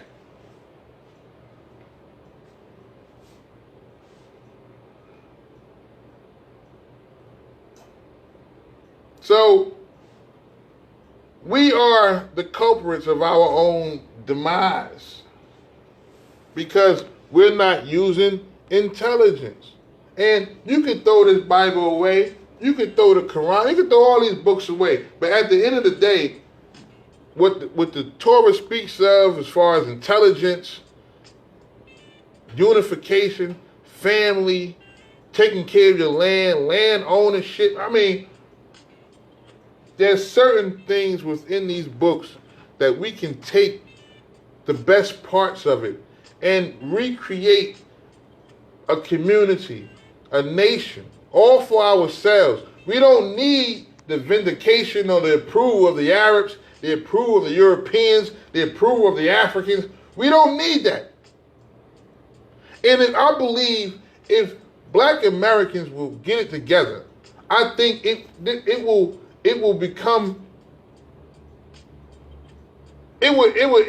be imitated through the black and brown world. You will see Africans rising up against their African government, African kings, and tell them, you're going to stop selling our natural resource and our land to the Chinese and to the Europeans. You're going to stop this. The people of the Caribbean will fight against their government to fix their slums and their shanty towns, to give them clean water, to allow them to own land and grow their own food. I think if we was to actually truly start to fight back, because everyone that come here fighting as our grandparents and great-grandparents fought in the civil rights movement, holding up the fist, civil rights, marching. Ain't nobody started doing that until we started doing that. That was a 50s, 60s thing. And now you got the LGBT community, you got the Mexicans, you got everybody else and their mama coming here, throwing up the fist, talking the same civil rights nonsense that we was talking about.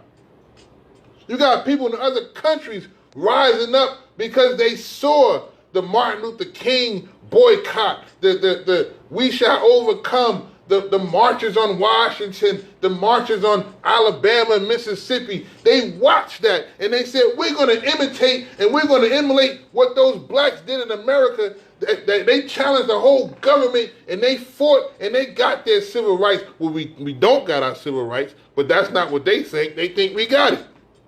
They think we just too lazy to do anything now. So they saw what we did, and they saw the Martin Luther Kings and the Malcolm X's and the marches and the hosing us down and this, that, and we fought and got legislation passed, and now you have all these other nations of people who were sitting there being punished and abused and stayed docile to the discrimination and the dictatorship of their government. You saw these people starting to rise up. Why? Because they saw black Americans do it first. That's why. Hip-hop culture has influenced the world. That didn't come out of Africa. That didn't come from India. That came from right here on this soil, baby. But you can't tell me that we, even the black Hebrew Israelites, have influenced Africans and people all across the world to want to be Israelites now. So you can't tell me we ain't the lost tribe of Shabazz. We ain't those people we claiming to be. The problem is that we're just taking the wrong identity. We're trying to take someone else's identity. We're trying to take the white Christian identity, the white Jewish identity, the white Arab identity. That's not our identity. We got to be who we are.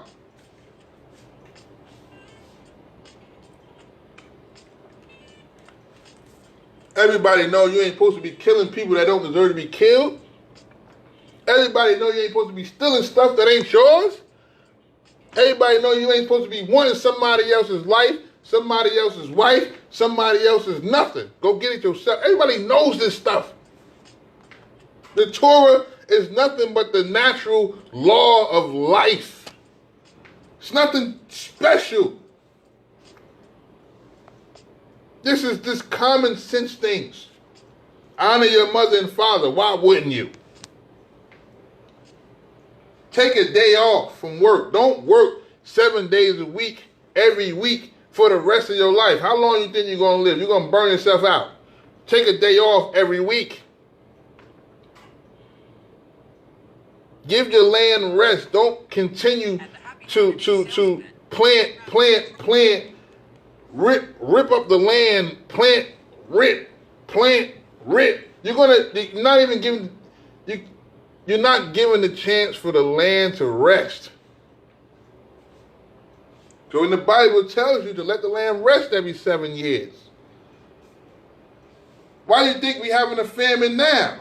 Why do you think they got genetically modified foods now? Why do you think they pumping all these steroids into tomatoes and oranges and cows? Why do you think they doing that? Because they have taken the food situation, the growth of product from the ground, they have turned it into an industry.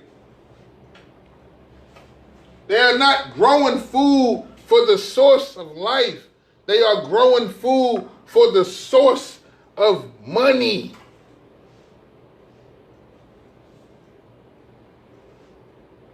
So they're destroying they keep growing over and growing more, faster. We got to get this money. Put steroids in it, make it bigger, make it grow faster so we can make money quicker. They're destroying the earth, destroying the ground, cutting corners, feeding animals with all type of crap, spraying pesticides. So that the natural order of the insects is to eat off some of the plants, some of the vegetables. You spraying all these chemicals, bees is dying, insects is dying, things are not, pollen is not being spread, this is not being ate, this is not being done. They messing up the whole ecosystem because they're turning this earth into a big ass factory. And we sitting in here with our faces and our noses in these books. We not even looking around at what's going on to our earth, to our planet. This is all we got. This is why in Africa, in the Middle East, and in India, they are having absolute drought. Like, it's unconscionable, the drought that they having over there. Nothing's growing in Africa. Nothing is growing in Arabia. Nothing is growing in India. They have no water. The earth is fighting back. It's getting hotter. The earth is fighting back because we are not fighting for it. We are allowing these corporations to cut down trees and forests. Don't you know that the trees is that's the earth's filter. That's the filter of the air. We live in a dome, but you want to listen to NASA. You want to listen to science. You want to believe that there's 9 planets and we got a Milky Way and the solar system is endless. And you want to believe that freaking Armstrong really made it to the moon. Are you freaking crazy? We live in a dome. They can't even get out of space. If we didn't live in a dome, then it wouldn't be such thing as global warming or a greenhouse effect. Common sense, people. What is a greenhouse? Doesn't a house have a roof? Doesn't a house have an enclosure on it? What is a greenhouse? You ever seen a greenhouse before? It's basically a house with a whole bunch of windows and a glass roof. So sunlight can hit the plants at all different angles. It's a greenhouse. So they saying that global warming is a greenhouse effect. What the hell you think you're living in? But we not thinking. We not using intellect. We not using our free mind because we got slave minds. We know why we don't want to use our free mind? Because it's a possibility that white people might not like us if we start thinking for ourselves.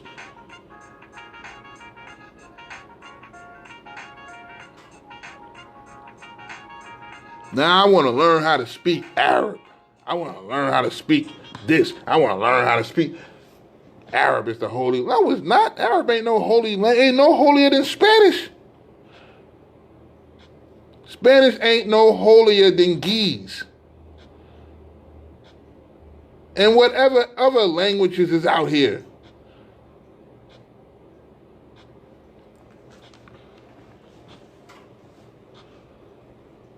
It's ridiculous. You got black Hebrew Israelites trying to learn modern Hebrew. That crap ain't even real Hebrew. Ain't no such language as real Hebrew. You know what real Hebrew is? Arabic. That's what real Hebrew is. Ask the guy that created modern Hebrew. If you look it up, he is quoted by saying that the natural language of the ancient Israelites were Arabic. Arabic is the root of modern Hebrew. But they don't want to let you know that. That's why they won't say Allah. They will say Allahim. Get it?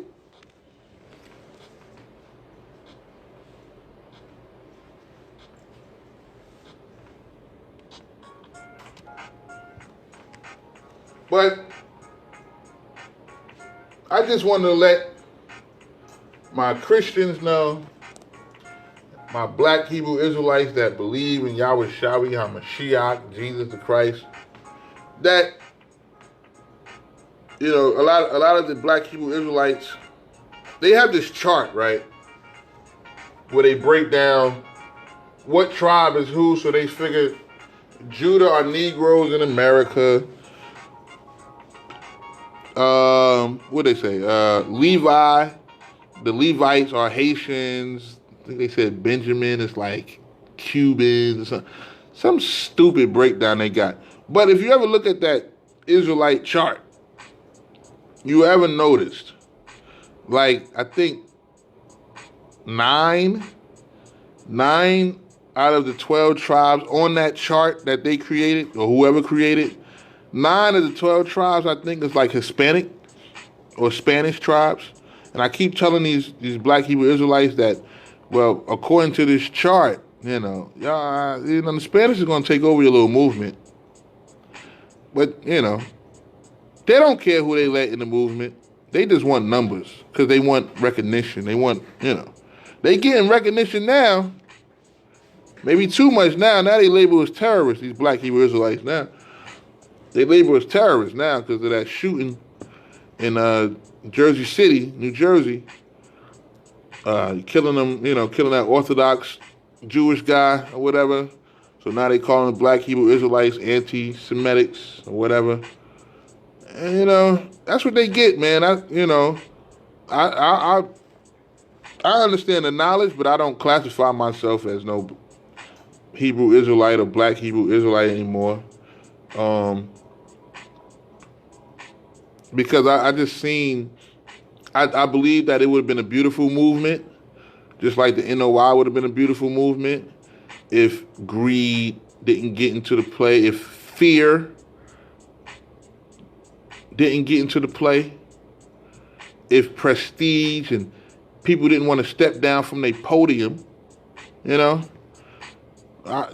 wonder when Farrakhan passed away, I mean, where the movement gonna go? Who gonna take over? Like, come on. But this is why they killed Malcolm X. This is why they killed Khalid Muhammad, because these guys were real revolutionaries. They wasn't in it for, to rape the people, to walk around, and have people fall at their feet and praise them and, ooh, Farrakhan, ooh, Elijah Muhammad, and the Honorable Elijah Muhammad, blah, blah, blah, blah, blah. Nah, they really wanted revolution for the people. But these organizations, they're not created for that. These organizations wasn't created as a true resistance to the status quo. And even if they was created to resist the status quo, the government, this imperialism, they wound up compromising, maybe out of fear or whatever, out of influence, made deals with the enemy, and now they still talk that they the devil and America's this, that, and America's the enemy, but they working with them. Look, let me tell you something.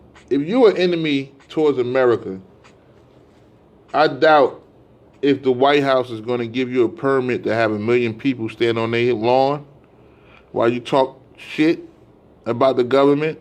You got to be working for the government. You got to be working for the government in order to get 1 million black people on the White House, in front of the White House lawn. Are you kidding me? Yeah, I ain't never seen Malcolm X do that.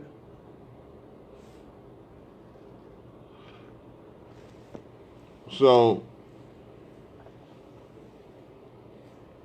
I mean, I know that the movement is over. I know it.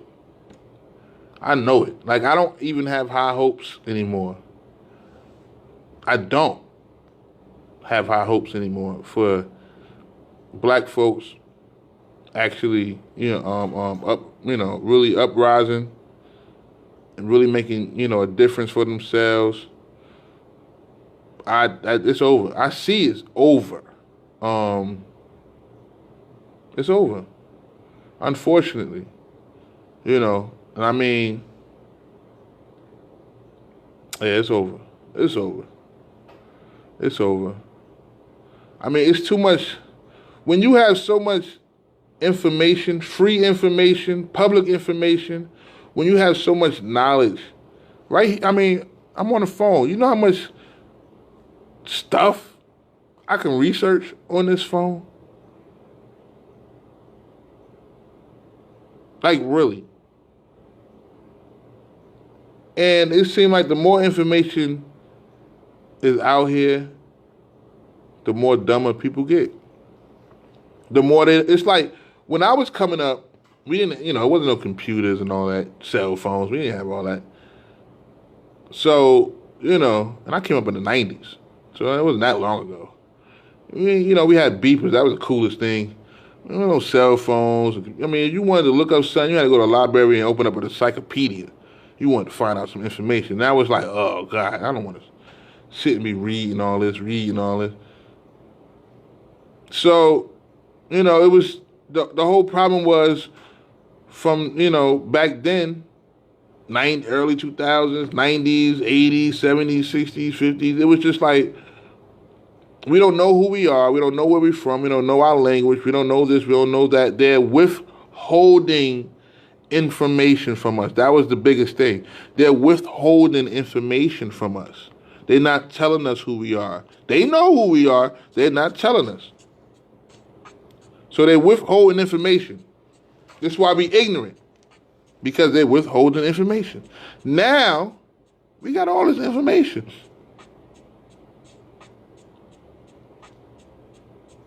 And we don't want to know it.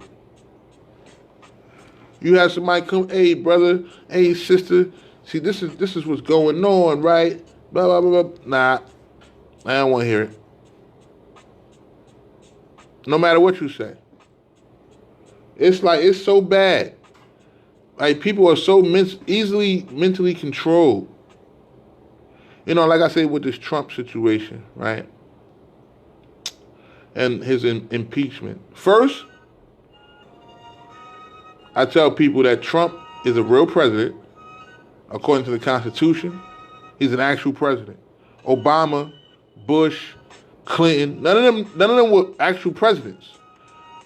According to the Constitution, a person inaugurated for the presidency of the United States shall not hold government office prior to his presidency, meaning the person that is president should not hold any type of government office, Senate, councilman, nothing.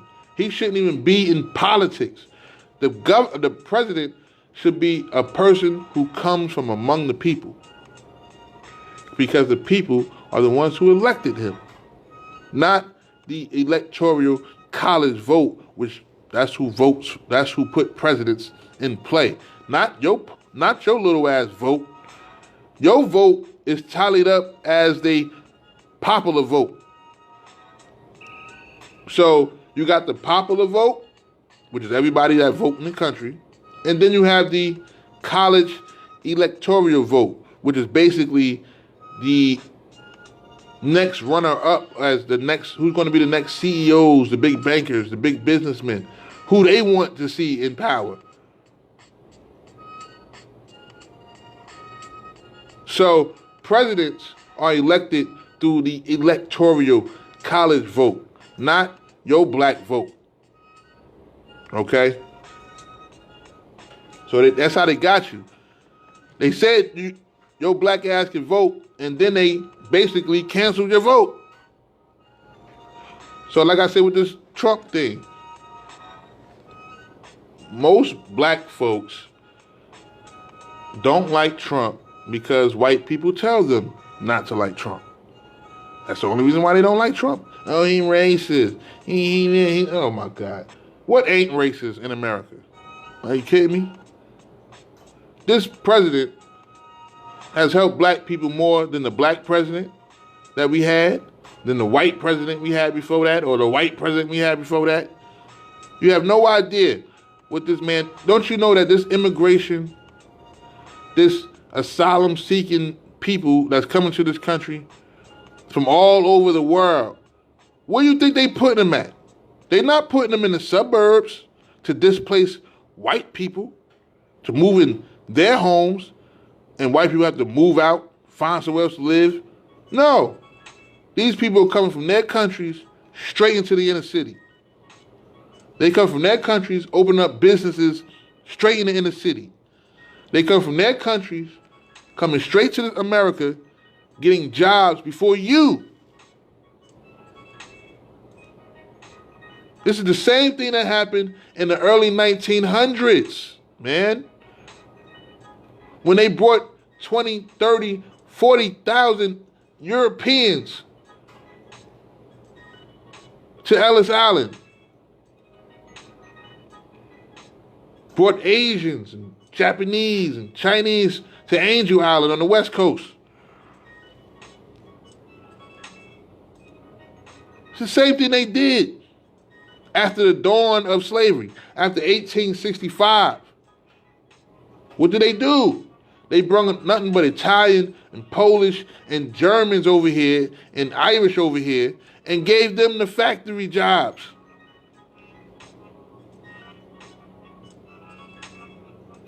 Pushed us down.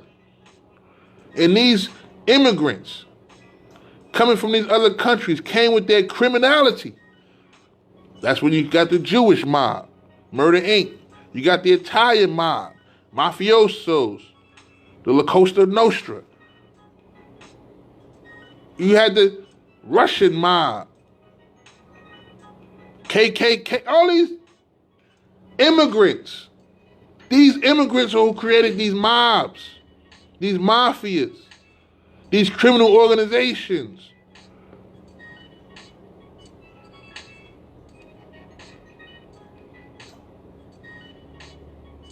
Back in Prohibition and the Scarfaces and the Godfathers and these people were immigrants who came to this country and brought their criminality here.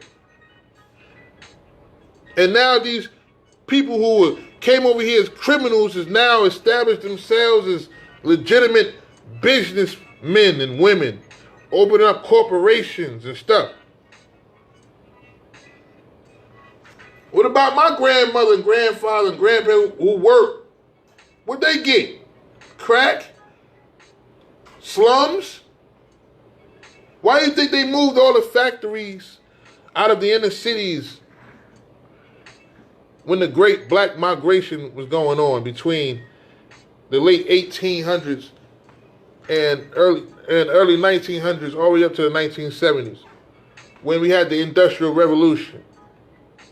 And blacks left South Carolina, North Carolina, Virginia, moved to Chicago, moved to California, moved to New York, New Jersey, Ohio, Detroit, where all the factories was. You were looking for work. You got tired of that Jim Crow crap down south. So we came up here, World War I, World War II, Vietnam, all that. Worked in the factories, bought homes. And before you know it, we had Black Wall Streets. We had Harlem. We had North. We had Durham. We had all these Black Wall Streets. We was working in factories. We were buying our own homes. Black men was able to take care of their black women and children with one job. And benefits and pensions. He could buy this house. Pass this house on to his kids, their grandkids. Start businesses. This is what was going on in the 40s and 50s. 30s, between the 20s, between basically like the 30s and 50s, 60s. But white immigrants, white people were getting jealous of black innovation, black businesses. We started the numbers running. We started the picket. You got black people go and play the picket every day. I wouldn't play not a goddamn number. They stole it from us. Jazz, rock and roll, all music, design, art came from black Americans, man. That shit ain't come from Africa. It ain't come from India. It ain't come from Arabia. It came from right here, from the inner cities of black communities, man. Going down to the southern rural areas of black communities in the South. Don't you know that the blues was the first indigenous music of America? The blues. From that came jazz. From that came bebop, pop, rhythm and blues, rhyme and poetry, what we call rap. We are the epicenter. We are the mecca of culture. Africans don't come over here and bring their culture. Africans come over here and adopt our culture. You can't tell me I'm lying.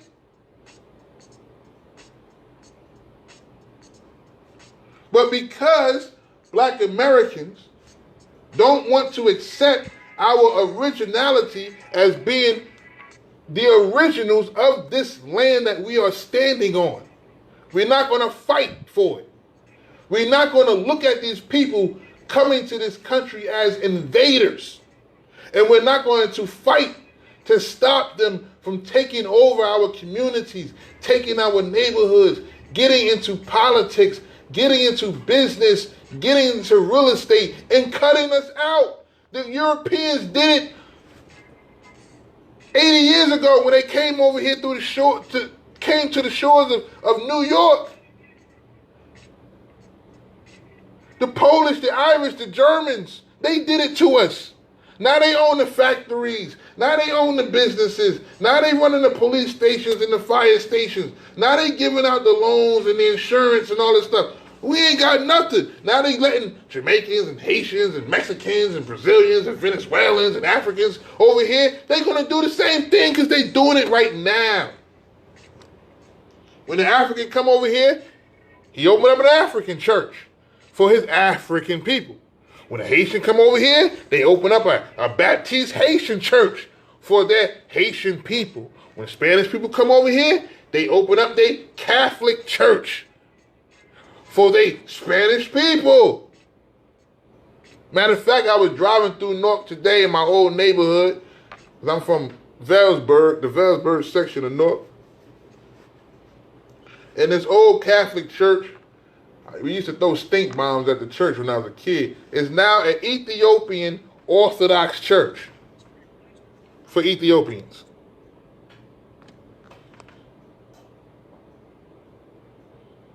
You understand what I'm saying? So when these people come over here, they don't come over here and try to unite. They come over here and they're still secular. They still to themselves. They're band with each other against us, black Americans. We are the most hated people in the world because everybody in the world is in America and everybody hates us. And the bad part is that we hate ourselves even worse than they hate us. And we look towards them and say, why do y'all hate us? Why don't y'all want to accept us? You want to know why? Because we won't accept ourselves. Everybody know that we ain't from no damn Africa. Even the African know. You ask them. Ask them.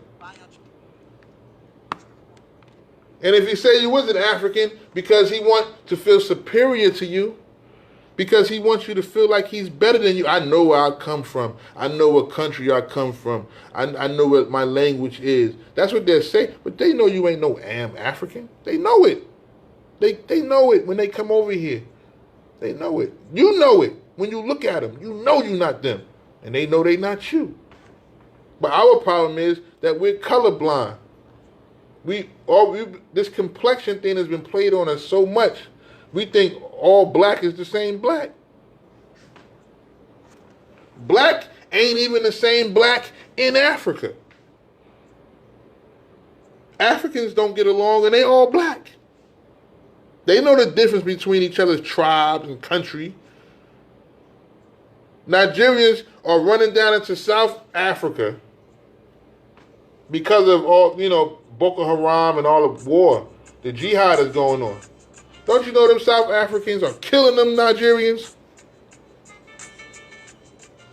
Calling them invaders. They're taking their jobs and stuff.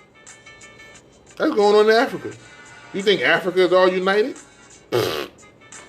That's what I'm saying. Black people in America, with all this information, all this YouTube, all this news and technology, you was as dumb as black people was 30 years ago before we had all this free technology.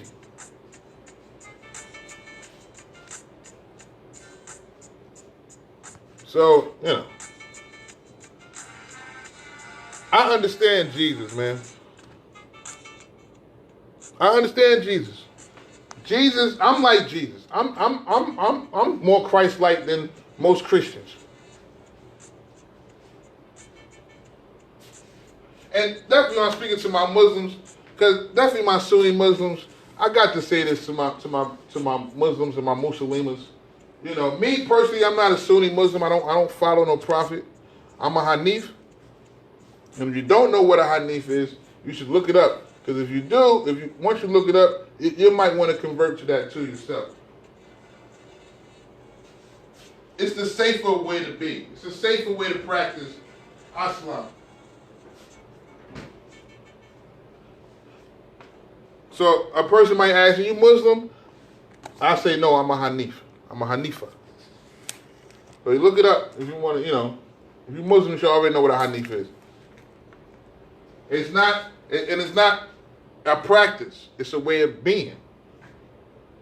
You know, I don't follow no prophet. That's what makes me a Hanif. Abraham was considered a Hanif. So if I believe in the deity, in the God of Abraham, if I submit my fear, my power, my all to the one who made heaven and earth, that makes me a Hanif. I don't follow no prophet.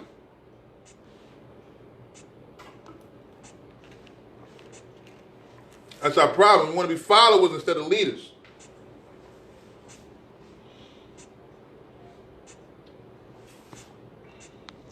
But you got a lot of Sunnis that go against Christianity in ignorance. That goes against the, you know, I don't want to get, you know, you got to check out my page. I got videos talking about the Mohammedan, the Sunni Islam, and exactly what it's about. Matter of fact, if you go on my page, scroll down, I got a live video I did probably a week or so ago, called Aslam or Islam. Aslam or Islam. It's a difference between the two. I practice Aslam. Most Muslims practice Islam. I practice Aslam. It's a difference. So if you check out my live, I break it down and tell what the difference is. I don't feel like going through that right now because I was talking about this Jesus thing. But I'm still on the Jesus thing. You have a lot of Sunni Muslims that go against Christians for their undying belief in the death and resurrection of Jesus Christ, which I don't understand why Sunni Muslims do not believe in the resurrection when it talks about the resurrection all through the Quran.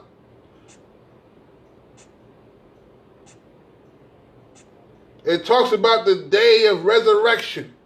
Okay, what does that mean? Who's going to resurrect? All right, so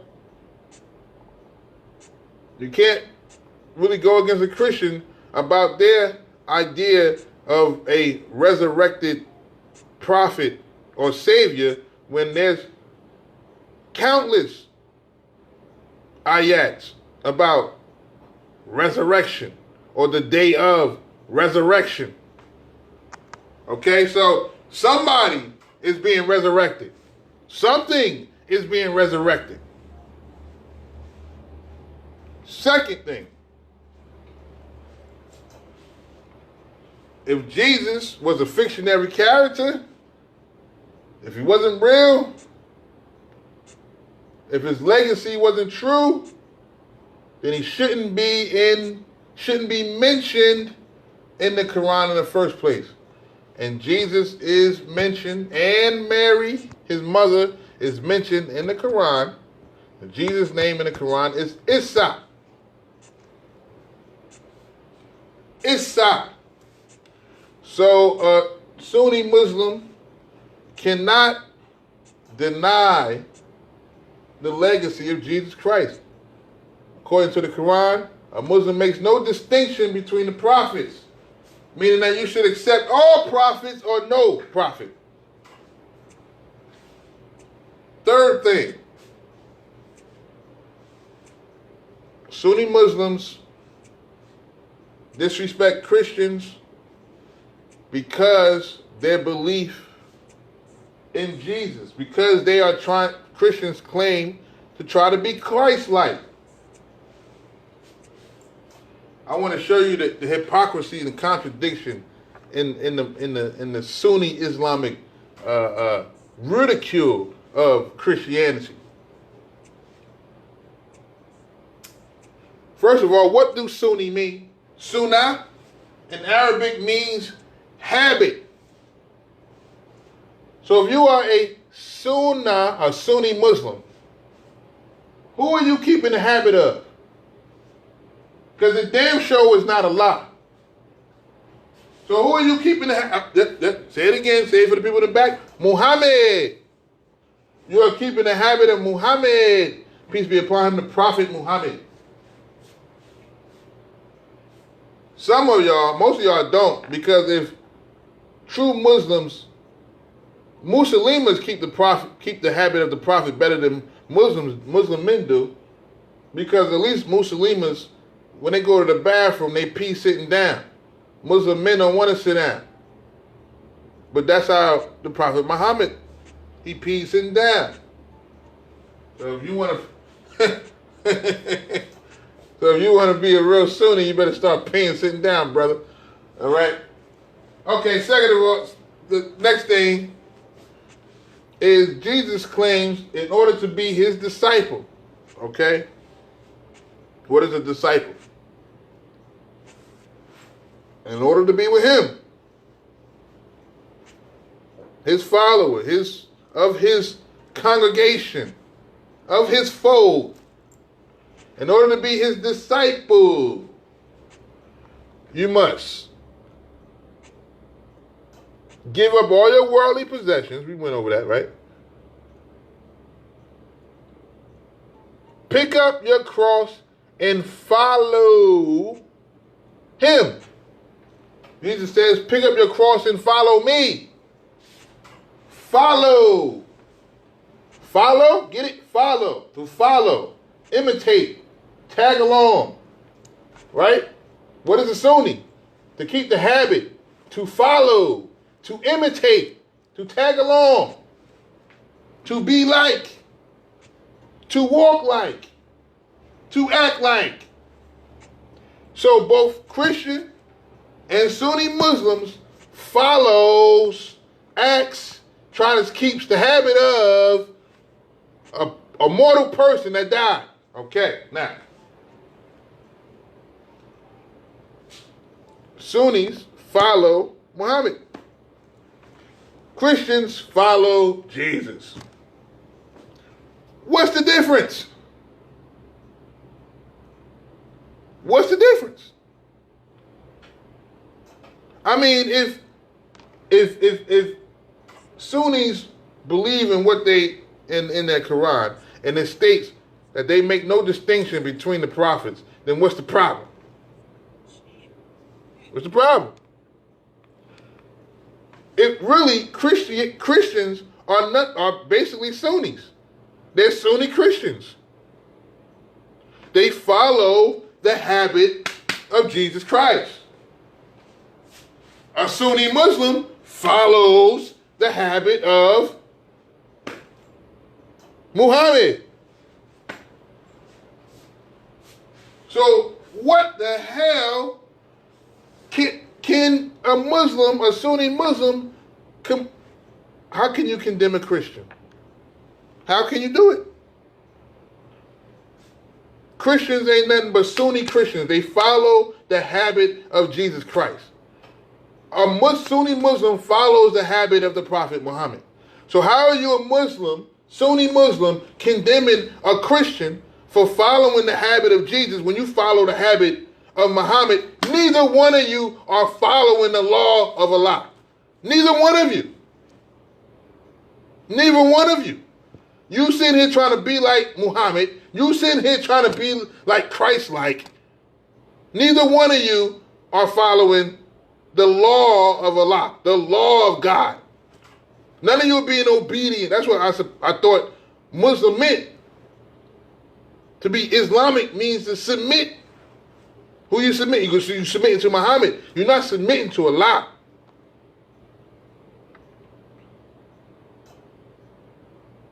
So that's, if you're a Sunni Muslim, before you start thinking that you trying to be separate from a Christian or you trying to show yourself to be different, then you need to show yourself to be different.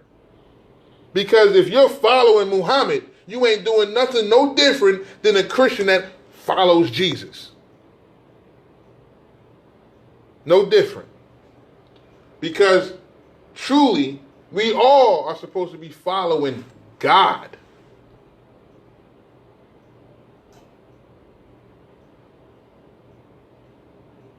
That's what we're supposed to be doing. And that's what I'm saying. A lot of us are in these cults called religions and stuff because we want acceptance, because we have an identity crisis. You know, maybe because we're bored, we just want to belong. People join the Hebrew Israelites.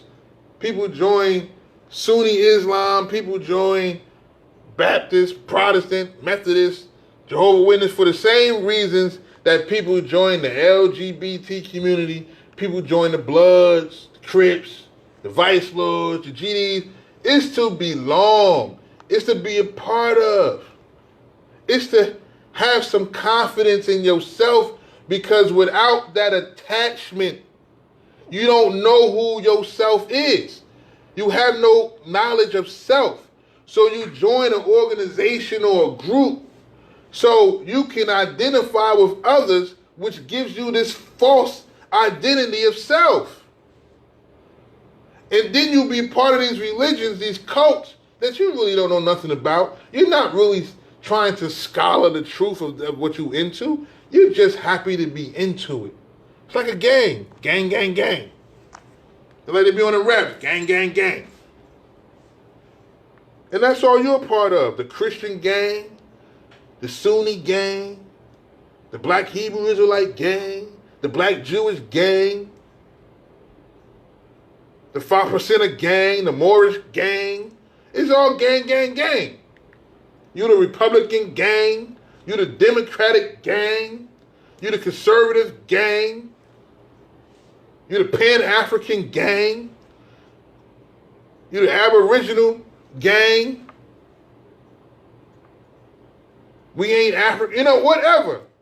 It's just, it's just trying to belong. We need to do more than just try to belong, because we don't belong to none of these things that we're trying to belong to. And that's why nobody's accepting us.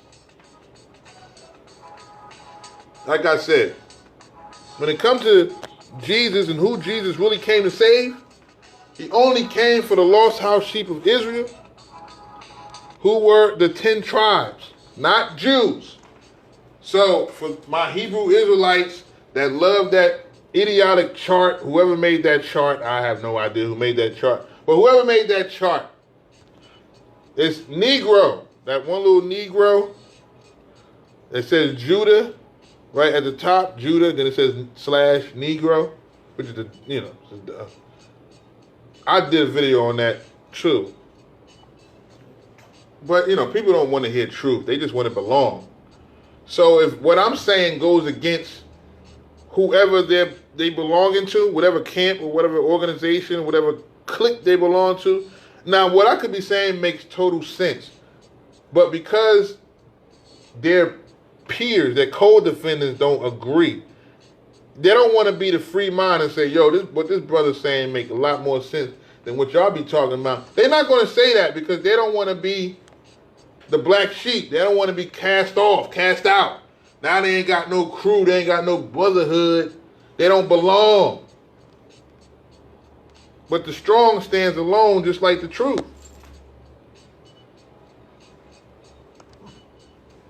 So, if anybody understands this, definitely to my Black Hebrew Israelites, I know my Christians, people are totally not going to understand nothing I'm talking about. All they understand is they believe in Jesus. That's all they need to understand, because that's all they're taught to understand. But Jesus says, I come for the lost house sheep of Israel. If anybody understand this book, and you have to, there's no way you can take the new and can't understand the old. There's no way.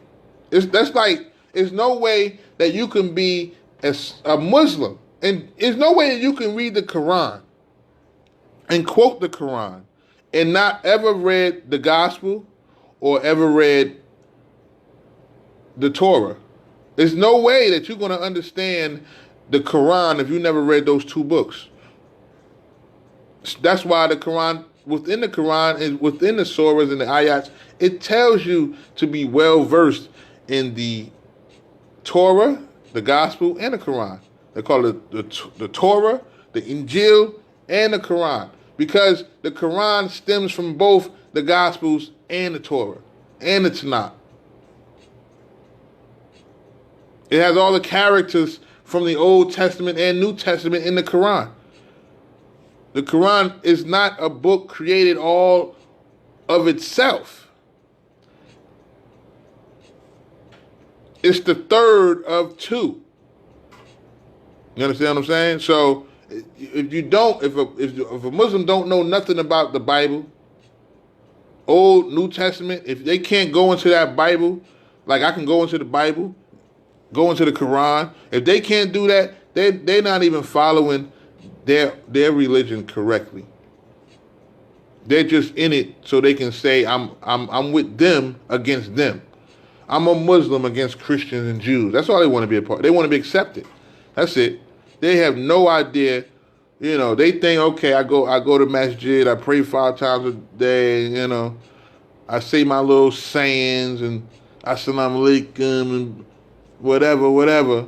And I look legit. I put the kufi on. I dye my beard orange. I wear my thwab.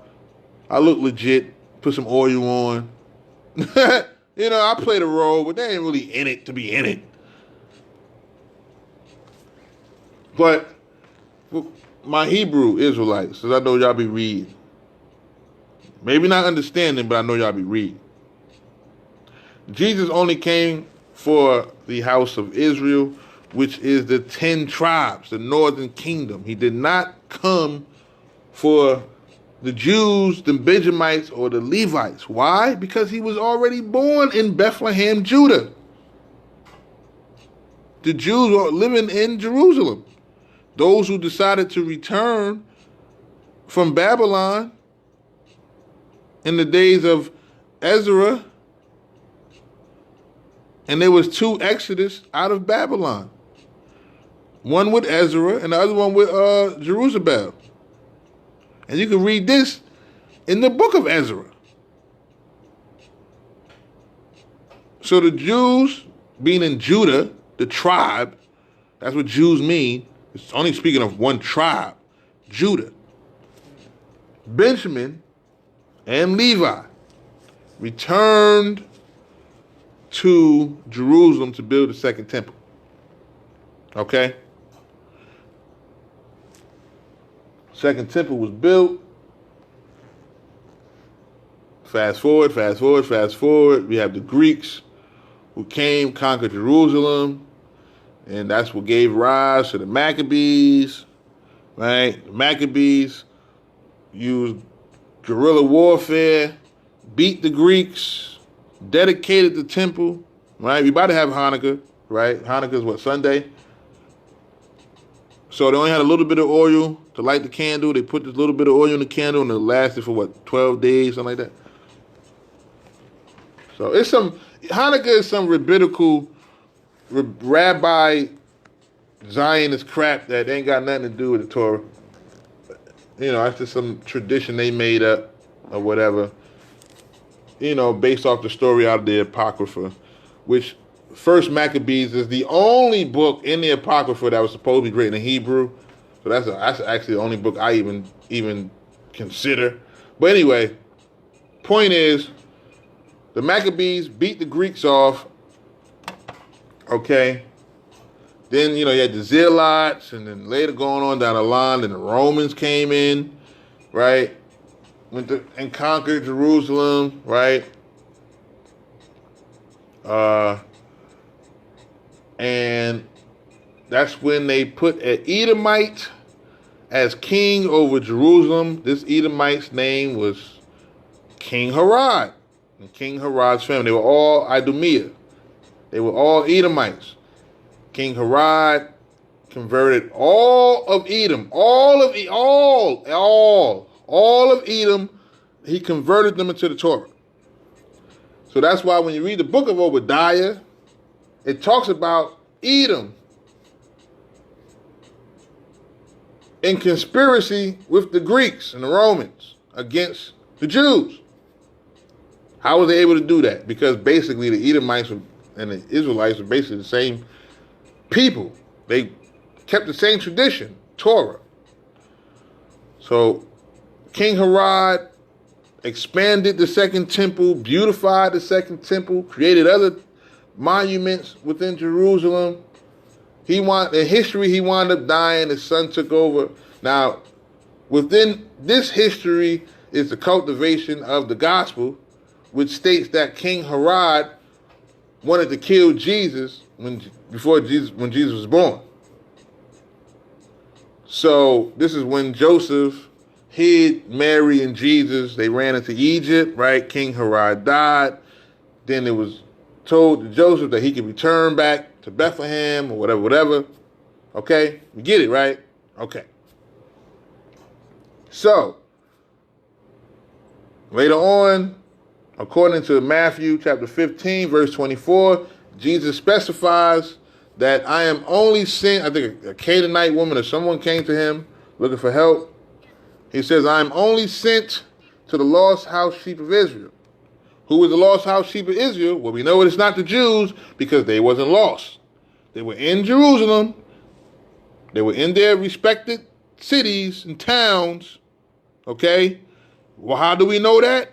Because Jesus was born in Bethlehem, Judah. He was born amongst his tribe. He was born amongst his people. So how can the Jews be lost? Jews are not lost. And they wasn't lost in the time of Jesus. Or what my Hebrew Israelites like to say, Yahweh Shavi HaMashiach. So, if the Jews were not lost, being that when you go back, anybody that's a little well-versed in the Old Testament would know, according to 2 Kings chapter 17, that the 10 tribes were wholly took away by Assyrian. The whole 10 tribes. What 10 tribes, may you ask? So this is what's going to debunk the whole 12 tribes chart.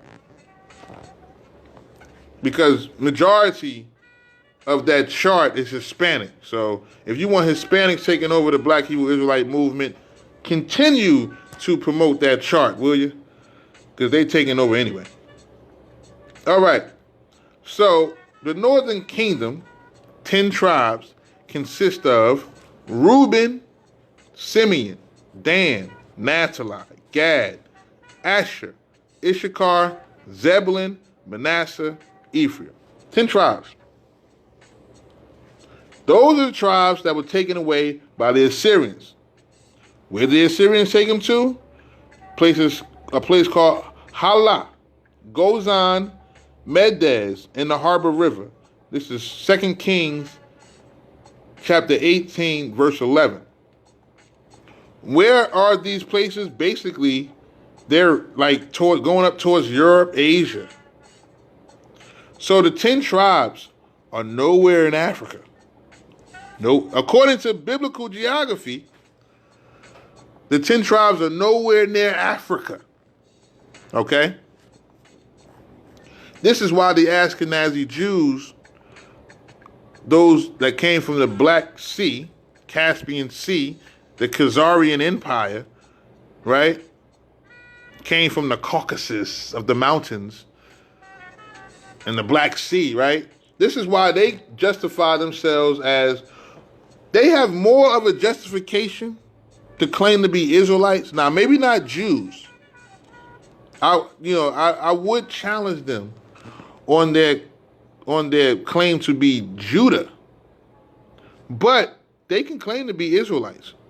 They can claim to be of one of these 12 tribes, because the region where the Assyrians carried away the 10 tribes is up in that Black Sea region area.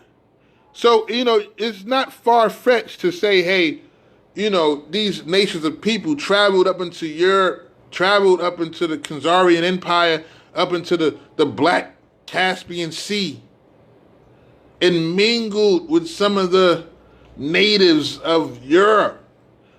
I mean, the Tanakh does say that Ephraim has mixed himself amongst the people, and he is a cake unturned. And these Hebrew Israelites think they talking about some light-skinned Mexicans or some light-skinned Hispanics talking about this the cake unturned. No, fool. You talking about them going up into Europe, mixing in with them Europeans. That's the cake unturned. So the Ashkenazis, just based on biblical geography and the biblical narrative of 2 Kings 17, chapter 17, verses 5 through 6, and 2 Kings chapter 18 and 11, just based on the fact that the Assyrians took all the 10 tribes and took them into the locations that they took them to, it's plausible that these people did receive some type of Israelite knowledge. They have more of a justification to be Israelites than we do. We are nowhere in that region. Nowhere. We supposedly come from the transatlantic slave trade of West Africa. And if anybody understand the enslavement of the 12 tribes, we will realize that Judah, now we know that Israel they was taken out. They never returned back to the northern kingdom. They never returned back to their land, okay? So let's get that in the air to my black Hebrew Israelites. The 10 tribes never returned, okay? Meaning that they were taken up into Euro-Asia, mixed in with the people. They are lost. They are lost. Judah is not lost. Judah was carried away captive by the Babylonians, according to Jeremiah 25 and according to 2 Chronicles 36, chapter 36, 15 through 20. But Judah returned back to their land. And they not only returned, but they also started to construct the second temple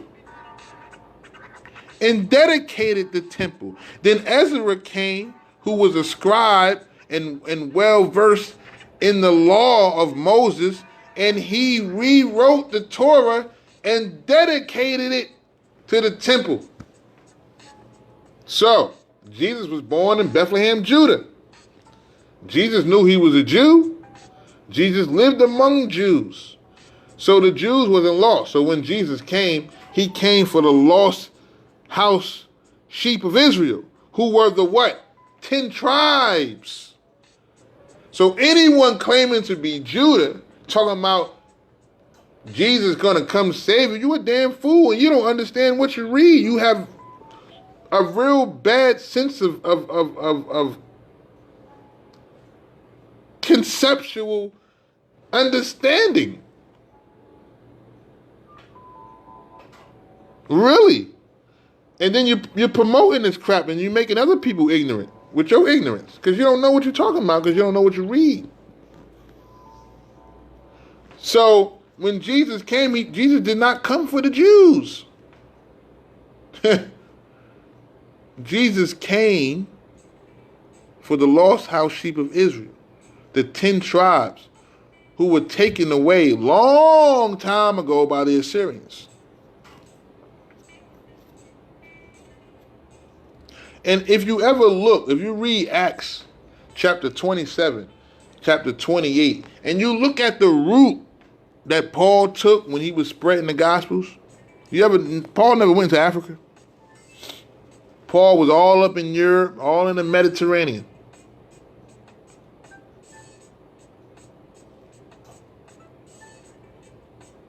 Why would Jesus tell Paul to go ahead and spread the gospel into all the nations and to the Gentiles and all that? Because the 10 tribes were mixed up with Europeans now.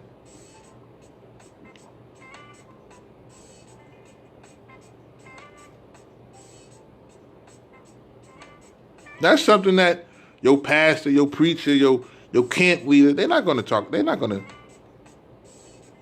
to expose that Jesus came for a bunch of people living in Asia and Europe.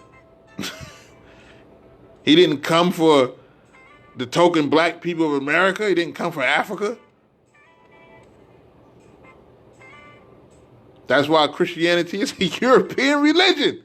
Look what Paul spread the Gospels to Europe, to Rome. Read Acts 27, chapter 27 through chapter 28. It tells you the whole location. You can Google the map of Paul's journey. It was nowhere in Africa. It was nowhere in Arabia.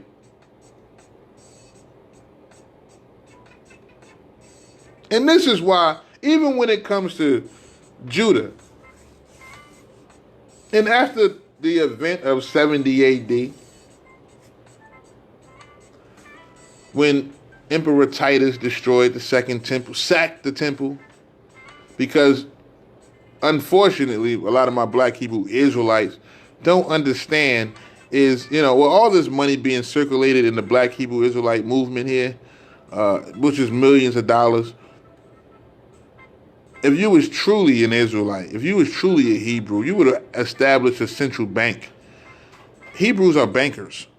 See, this is something that these white Jews know. They take the best parts of this blueprint we call the Bible, and they use it to benefit and enhance their nation. We don't do that. We stuck on stupid. And we ain't never gonna get nowhere. All this money circulating in this black Hebrew Israelite conscious movement. We don't have a bank, a central bank. Don't you know that the temple of Israel was the central bank? That was the central bank.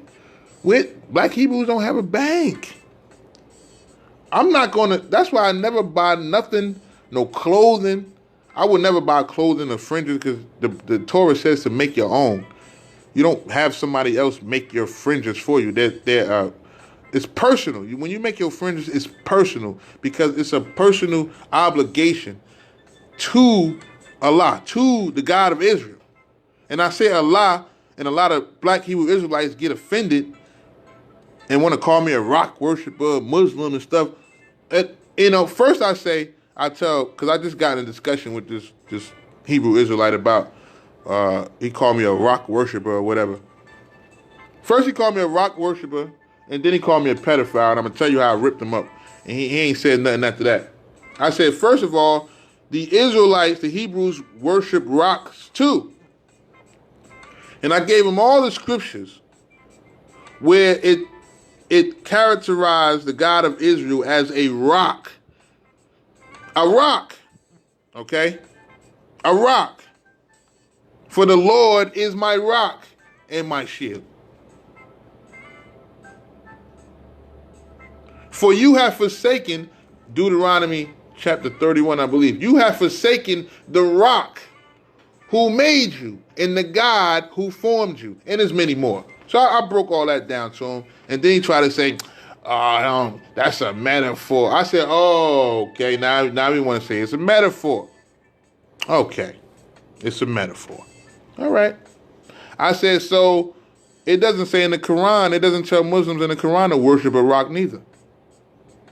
Matter of fact, the Quran doesn't even compare God to a rock. Unlike the Old Testament, unlike the Tanakh in the Torah, which compares God to a rock, to an eagle. Okay? So, then I said, now, King Solomon made a decree where the Hebrews, the Israelites, the Jews are supposed to face the Temple Mount, which is the rock of Israel, and pray, facing the Temple Mount, facing the rock of Israel. Okay? And it also says if you're cast out of your land through famine, disease, enslavement, or war, that you are supposed to face your land, face where the temple was, so you're facing the rock of Israel, and you're supposed to make prayer towards that direction. Just as similar as what you would see Muslims do when they face Mecca. Okay? Now, also, he said, well, because he thought I was, a Sunni Muslim. So he said, and your pedophile prophet, or go sleep with a 9-year-old or something like that, he said, right? He said, your pedophilic religion. So I started laughing. I said, okay. I said, you must haven't researched my page. You don't really know who I am. I said, that's okay. I said, well, he said, you follow a pedophile. I said, okay. So I said, well, you must follow incest. I said, because Abraham married his sister.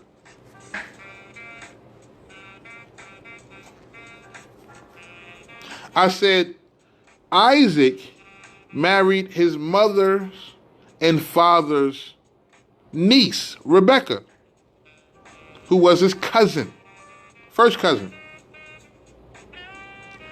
Jacob married his uncle's daughters. So I said, what's worse? Sleeping with a 9-year-old or 12-year-old, or sleeping with your sister? I don't know. Both of them is bad. So I said, don't condemn either one. I said, and if you really understood your book, you will understand that the Israelites are an ancestral nation, meaning it's a nation built upon incest. Cousins make dozens, but Abraham slept with his sister. His sister, blood sister, the daughter of his father. Isaac slept with his first cousin, his mother and father's niece. Jacob married his uncle's 2 daughters.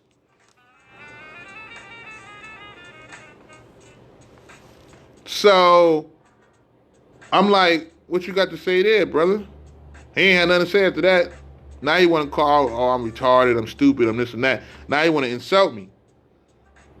I think he was part of the ISUPK. I said, yo, who's teaching you, bro? You don't have no knowledge, bro.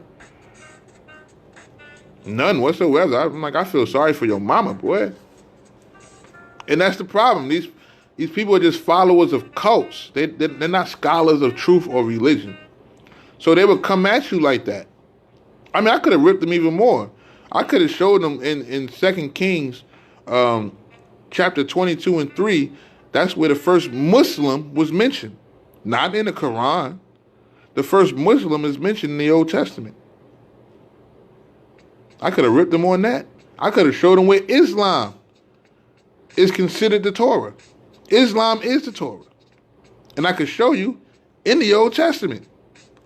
But These people are followers of cults. They're not followers of truth. They're not scholars of truth or none of that. So it don't matter. It don't matter what you show them, what you tell them, what you prove.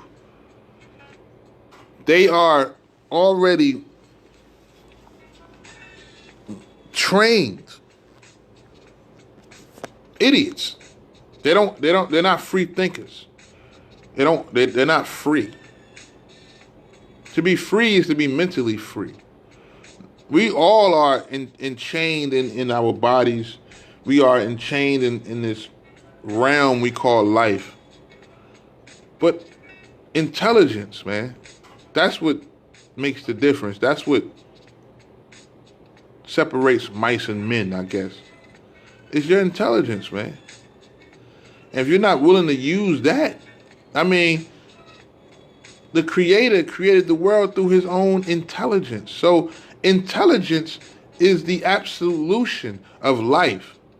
And that's why we have laws and commandments and directions and decrees, and because we must understand these laws, these directions, because that is our intelligence to survive, to be able to cultivate, to live in peace, free of disease and all this other stuff that we hate, that we act like we hate. We got to use intelligence to understand that. Everything was created through intelligence. And intelligence is how we're going to redeem ourselves. He says, you have sold yourselves for nothing, but you shall be redeemed without money. Our redemption is not going to come through reparations. Our redemption is not going to come through some militant campaign. Our redemption, our resurrection will come through intelligence, to intellectually defend ourselves by acknowledging our self-worth. Peace, everybody.